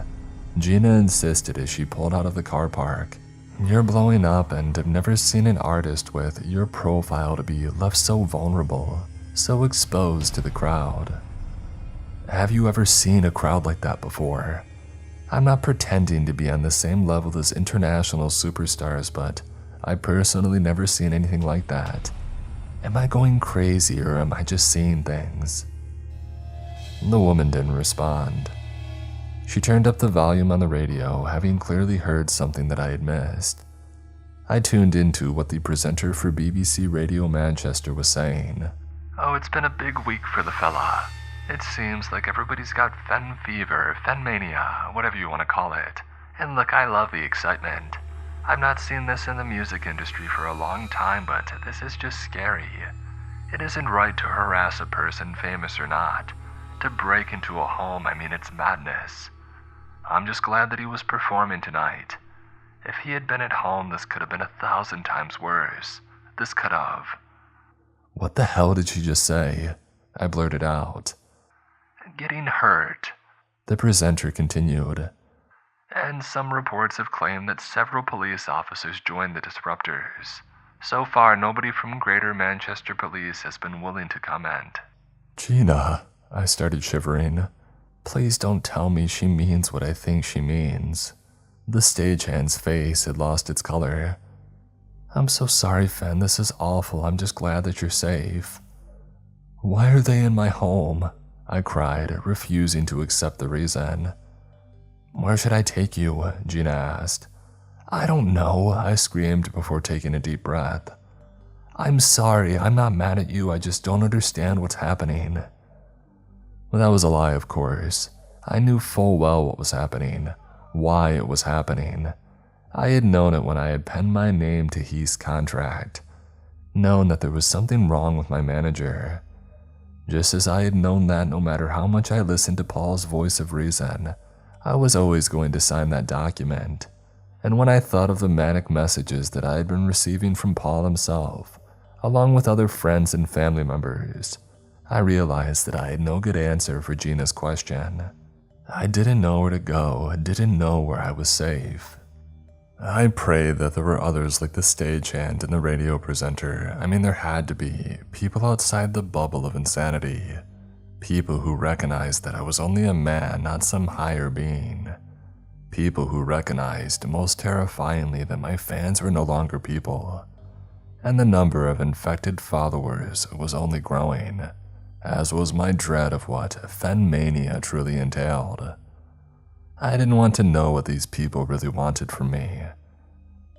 I don't have anybody, I admitted as we slowly trundled along Manchester's congested streets. I don't think I'm going home tonight. You need to call the police, Gina gulped. Did you hear what the radio presenter said? The police are crazy too.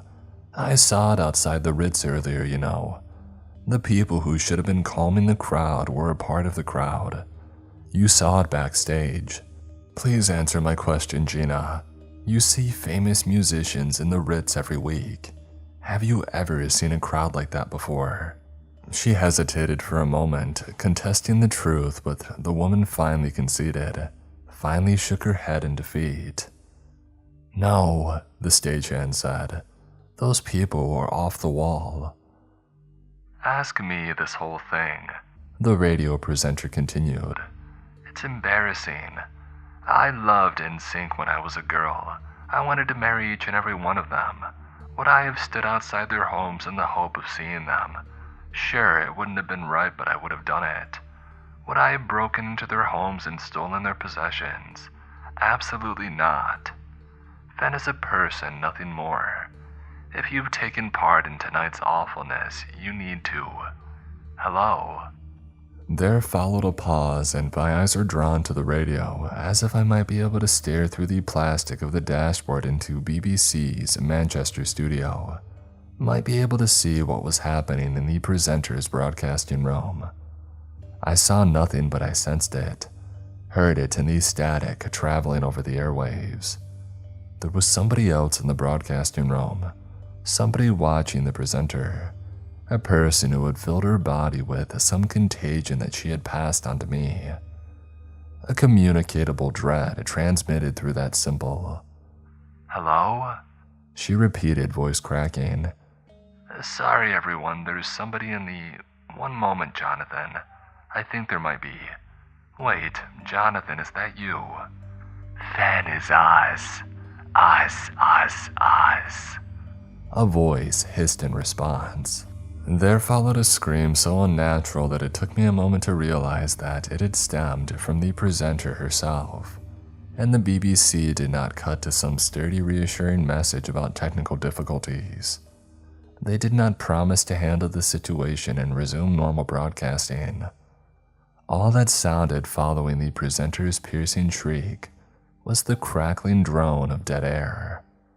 I live in Rushholm, Gina whimpered, pretending not to have heard. I'll take you there.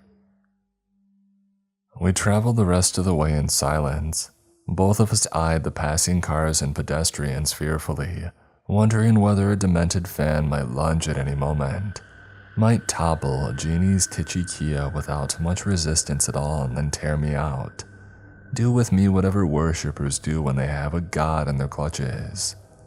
Fen is us. I finally understood the emotion that I had seen on their faces. It was love and hate combined. It was such an impossible marriage of humanity's fiercest emotions that it had rendered my followers inhuman. I realized that even they might not know what to do with me once they had me. Ian had certainly seemed unsure as to what he had wanted when his face was only inches from mine. I didn't want to give any of my haunting followers the chance to make a decision. When we arrived in Gina's quiet cul-de-sac, I was relieved to find her street empty. I thought back to that very same morning. I had been bubbling with excitement at the prospect of being swarmed by bright-eyed fans. But when I had been faced with the reality of that, I had wanted nothing more than to fade back into obsolescence. After she led us into her home, my savior silently wandered up to bed. I slumped onto the sofa, still not quite accepting what had happened. Gina was a beautiful woman, roughly my age, and I would have been ecstatic at the prospect of winding up in her home under any other circumstances. But I was thinking of the unnatural things that I had witnessed at the Reds, thinking of what I had heard on the radio. I didn't want to access the internet, didn't want to learn the truth, but trying to sleep would have been pointless, so I searched for answers, and it didn't take long to find them. I wasn't shocked by the 20 million YouTube subscribers and not even the billion views on Eagle, my biggest single by far. What shocked me was the plain truth that very few people cared about the radio presenter. Gina and I hadn't been hearing things, however. The Manchester Evening News had already reported on the situation. Police responded to concerned calls from the handful of sane listeners, but they found only the presenter's wedding ring. It swam in a shallow puddle of blood on her abandoned chair. Additionally, the injured musician from the support band had gone missing shortly after the show. His bandmates were unaware as to where his whereabouts, but foul play was suspected. Some reports did comment on the injury that he had sustained during his set. In spite of the nastiness involving my fanbase, however, The media frenzy surrounding my name from both official sources and the public remained positive, or at the very least, not negative. Everything came back to that false emotion, that unholy mixture of love and hate. Fen. I am Fen. The land speaks to me. I will burn all others, burn the world until all is Fen. I spent the night reading messages such as those, tortured myself well into the early hours of the morning, and it took hours for an idea to finally strike me. I searched for a pen and paper and then started scribbling a blunt message for Heath. Get me out of this contract. I included my new temporary address and rushed home, praying that no crazed fan would find the letter, and I posted it before the sun rose. You should lie low, Gina said over breakfast. I don't know whether you've seen things online, but I've seen, I sharply interrupted, not wanting any reminders. Thank you, Gina, you didn't have to help me. I mean, you still don't. I don't want you to put yourself in danger. She waved a hand. I'm not going to send you out there. People are going missing, Fen. Not just the presenter and the musician. There have been all sorts of strange stories this morning. And that only worsened over the following days. I remained inside on Wednesday and Thursday and tried to ignore news stories of disappearances, altercations between my fans and those who dissented. It was starting to feel far bigger than me, far bigger than even the tens of millions following me. Civilization was disintegrating. On Friday, the day of the dreaded Wembley performance, Heath's response finally came. To Mr. Fen Davies. Regarding your inquiry, I ask you to first reflect on last Thursday's consultation. Did I not caution you, Mr. Davies? You have the gumption to succeed, but perhaps not the persona, not the pretty bow to wrap around your talent. I imagine that you have written to me out of fear. I see no mention of your legal friend. Are you afraid to talk to him, perhaps? Afraid that you might find yourself speaking to a man that you hardly recognize? Fortunately for you, there is an unwritten termination clause, but I am a man of business, first and foremost, Mr. Davies. I seek only to safeguard my interests. Therefore, you will attend the show at Wembley Stadium tonight. I will find you and we will discuss the termination of your contract. But there is still a performance scheduled to happen, and happen it must. Signed, Mr. Heath Brandon. You have a friend who could get you out of this mess, Gina asked as she read the letter after me. I shook my head. Paul's not Paul anymore. I opened my phone and read his most recent message. Fen, talk. Fen, talk, talk. I have to meet Heath, I said. Have to hope that he'll give me a way out of this. Do you want me to come? She murmured. I shook my head again. I'm going to London, Gina. It's too far and too dangerous. You've done so much for me already. You need to wait here. Wait until things look a little more normal again. Gina nodded sheepishly, seemingly embarrassed that she had offered. I thought for a moment about the prettiness of her flushed cheeks, realized that I probably would have asked her out to coffee under different circumstances. We might have got along had it not been for the awfulness of that night at the Ritz. Friday, the 10th of November.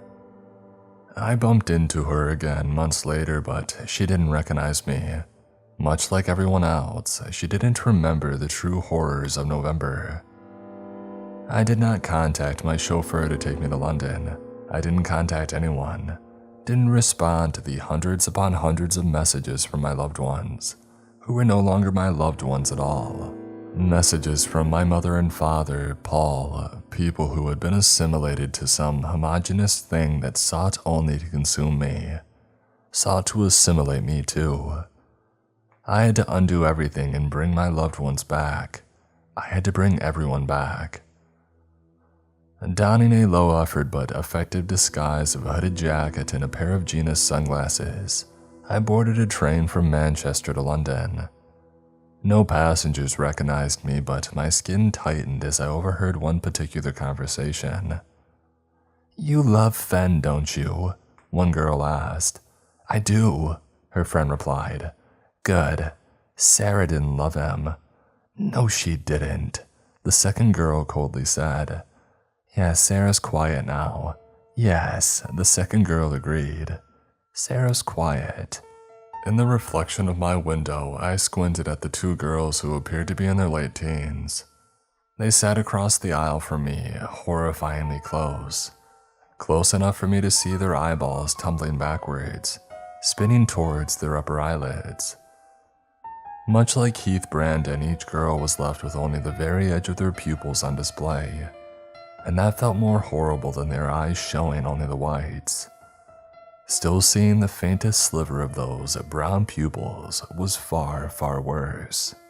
I wish that I had turned away from the reflection sooner. Wish that I hadn't seen something emerge from the first girl's mouth. Not a tongue as I had expected, but an index finger. The appendage tried to escape, but it was swiftly swallowed by the girl. And then, as I covered my mouth to stifle the scream, I saw her left eye momentarily slide to the side of the socket. It revealed a second eyeball vying to look out, but the girl tapped her temple to regain control. Her eyeball slid back into place, reclaiming the socket by pushing the second one away, pushing it into the back of her head. That 2-hour journey was both the shortest and longest trip of my life. Time and space did not exist in that disturbing land. I prayed that the hoodie and Gina's bulky sunglasses would distort my appearance enough not to draw attention, for I knew without a doubt that the two girls were not the only deranged passengers on the train, and I certainly knew that they wouldn't be the only ones outside the train. Navigating London was the greatest hurdle.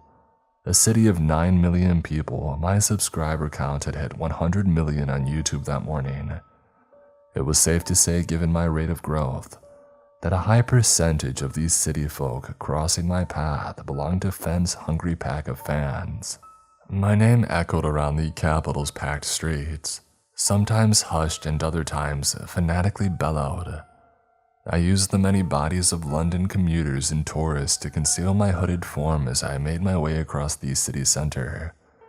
And then I found a bus that took me directly to Wembley Stadium, and I curled into a ball on the back row.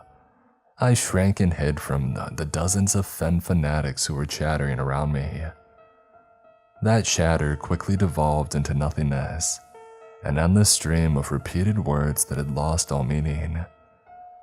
I was thankful that the fans beside me did not attempt to start a conversation. I was certain that they would spot me if they were to give me a moment's worth of attention. That journey felt endless, but I made it to Wembley with all limbs still firmly attached. We arrived on the top level of a multi-story car park around 6 in the evening, 1 hour before my show was set to begin. I waited for everybody else to depart the coach before I dared to stand, but I didn't hang around. I had an objective more vital than the all-consuming one that I had been pursuing for a decade. I was there to beg Heath for an end to this nightmare. As I exited the bus and made my way across the top story of the deserted structure, my chest started to pound. The fans had already vanished, and not being able to see the evil was terrifying. I felt like an exposed wound. For a beautiful moment, I wondered whether Heath had already worked his magic, wondered whether he had already nullified my contract and made everybody forget me. The sound of clapping shattered my fantasy.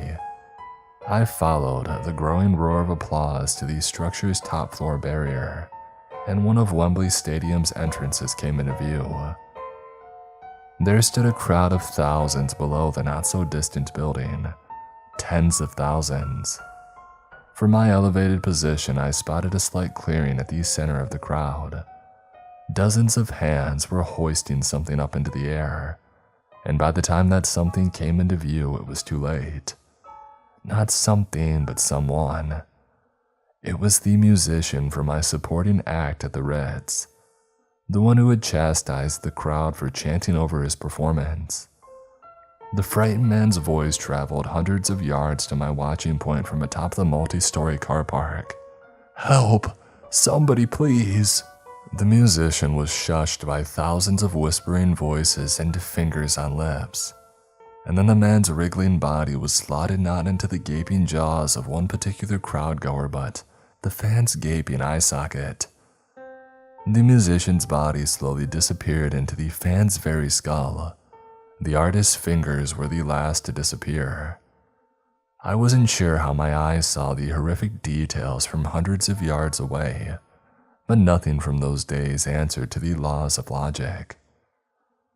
I wish, of course, that I hadn't seen each twisting extremity slip into the nothingness behind the fan's rolling eyeball, just as I wish that I hadn't recognized the man who had consumed the musician.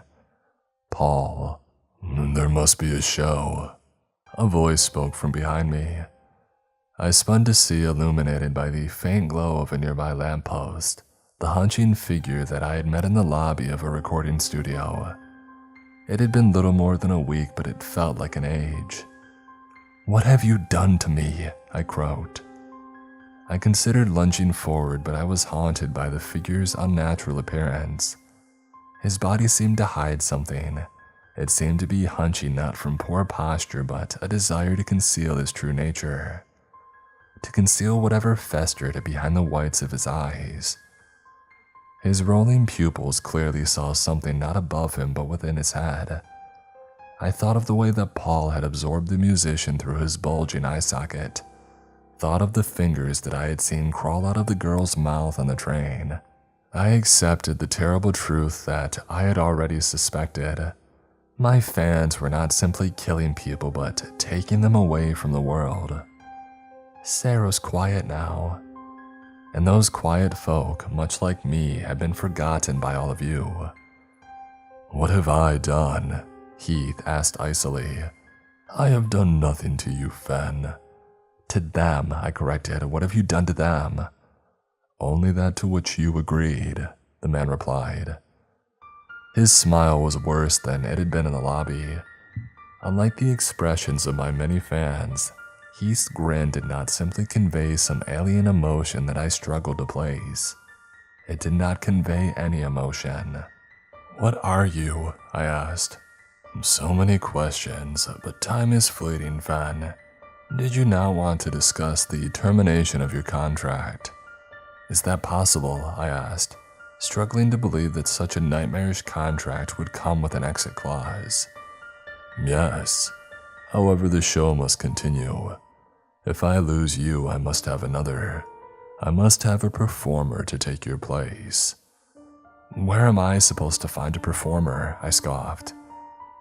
The man handed over the clipboard which held the contract that I signed 9 days earlier, and then he tapped a finger beside the line that contained my signature. "Cross out your name and find another to sign here," he explained. "That'll nullify the contract. These people will stop chasing me, they'll stop hurting others in my name." "They will forget these 9 days entirely," Heath promised. I looked down at the contract, realizing that this was not an end to the horror, it was simply a fresh chapter. People were going to suffer under the banner of whichever big name would come after me. Suffer a fate worse than death. Suffer in prisons beyond the watchful, spinning eyes of the masses. They would be damned to spend a lifetime in oblivion for daring to question the will of the mob. "Heath," I began, looking up from the clipboard. The crooked man had, of course, blown away in the chilling autumn breeze, vanished entirely from sight, and my eyes were pulled once again towards the barrier at the edge of the car park, pulled not by noise but rather the lack of noise. My gut swelled like a black balloon as I took timid steps forwards, and it burst when I peered over the edge. The thousands upon thousands of fans waiting on Wembley's doorstep were all standing motionlessly. They had all turned around to stare directly up at the top of the car park, to stare directly at me. I understood the dread that had been burgeoning for days. This was the forest that had watched me from the album cover for The Land.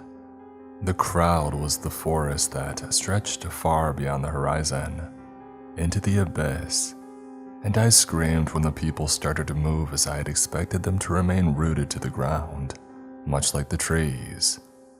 But they charged at an unearthly speed, moving rapidly towards the bottom story of the car park. I realized that I was trapped, and there wasn't time to descend 3 stories and flee through the main entrance, not without meeting the wall of salivating fanatics. My eyes locked onto the man leading the pack, the man who had pushed his way to the forefront of the charge. It was Paul, and he, much like the others, didn't look away from me as he sprinted forward. 10 or 20,000 parasitic people cranked their heads backwards as they approached the bottom of the car park. They strained to keep their white, hungry eyes glued to the man above them. I finally willed my legs to run, though I did not expect to escape. I was simply after a quicker end. As I scurried down each level of the structure, following the white arrows of the tarmac, the roar of the crowd grew. The entire car park threatened to collapse under the weight of thundering feet, and I stopped on the mid-level, finding myself face to face with Paul. My friend had soared far ahead of the pack, and we eyed one another for several silent seconds. He wore a face cosmetically like that of my dear friend, but his expression did not belong to Paul. Gone was the class clown who had perched on my windowsill at 4 in the morning, thrown the window open and drunkenly serenaded our campus with a looping rendition of Wonderwall. Gone was the brain laugh that he had unleashed as our fellow students begged him to either stop or perform any other song. Gone was my best friend. In his place was a rabid animal that showed no sign of slowing. Paul didn't even notice the clipboard in my trembling hands. Much like those university students so many years earlier, my pleas were ignored. He barreled into me, sending me to the gravel. "Fen, Fen, Fen," Paul repeated with labored breathing as a droplet of spittle hit my eye. "Paul, please," I begged, squirming beneath him as other fans approached. "I don't know what you and the others want from me, but—" "We are you," he growled, pupils locking not onto me but the top of his eyelids. And then my friend's cheek pushed outwards and the haunting outline of fingers reshaped his skin. The musician within Paul's skull fought to be freed. I closed my eyes and prepared to meet the same terrible end, prepared to join the mass, for we were all Fen. "Why you? I want it, want it, want it," Paul asked. I knew what he desired, and I knew that he shouldn't have it. I would have chosen death over sentencing my friend to the perils of fame, but that wasn't an option. Even the musician's horrible fate wasn't an option. It was clear to me that the crowd had planned something far worse for their god. To devour me wouldn't be enough, and I feared that unknown fate above all else. So I did a cowardly thing. "Fine, Paul," I cried as I reached towards the falling clipboard beside me. "I've got it right here, you just have to sign and then you'll be me. You'll have—" Paul startled me by quickly unpinning my body and rising to his feet, and then snatching the clipboard from my quaking hands. And my old friend didn't even hesitate, did not say a word in fact. He simply snatched the pen which was attached to the top of the board by a jangling chain, and etched his name beside my own, the one that I had crossed out. Paul signed the contract moments before the mob reached my body, moments before I would have discovered what they had planned for me. The runners at the forefront of the crowd stopped, halting those behind them, and they were human for a fraction of a second. My old fans looked around in confusion, not knowing how they had arrived at such a place. But then they started to turn their rolling eyes towards my friend. Slowly, serenely, and soundlessly. "Paul?" one man whispered. "Paul, do you have a song for us, Paul?" Give. A girl panted, her calm demeanor on the verge of shifting back into one of struggling breathing.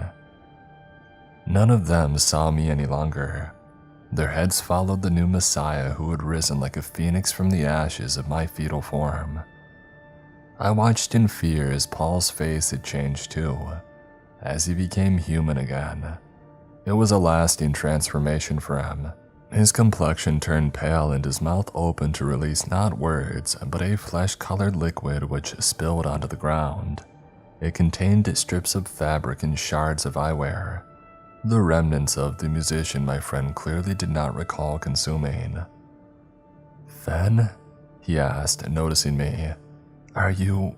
what did I..." "You have to find somebody else, Paul," I begged. "Find someone else to sign it or they'll..."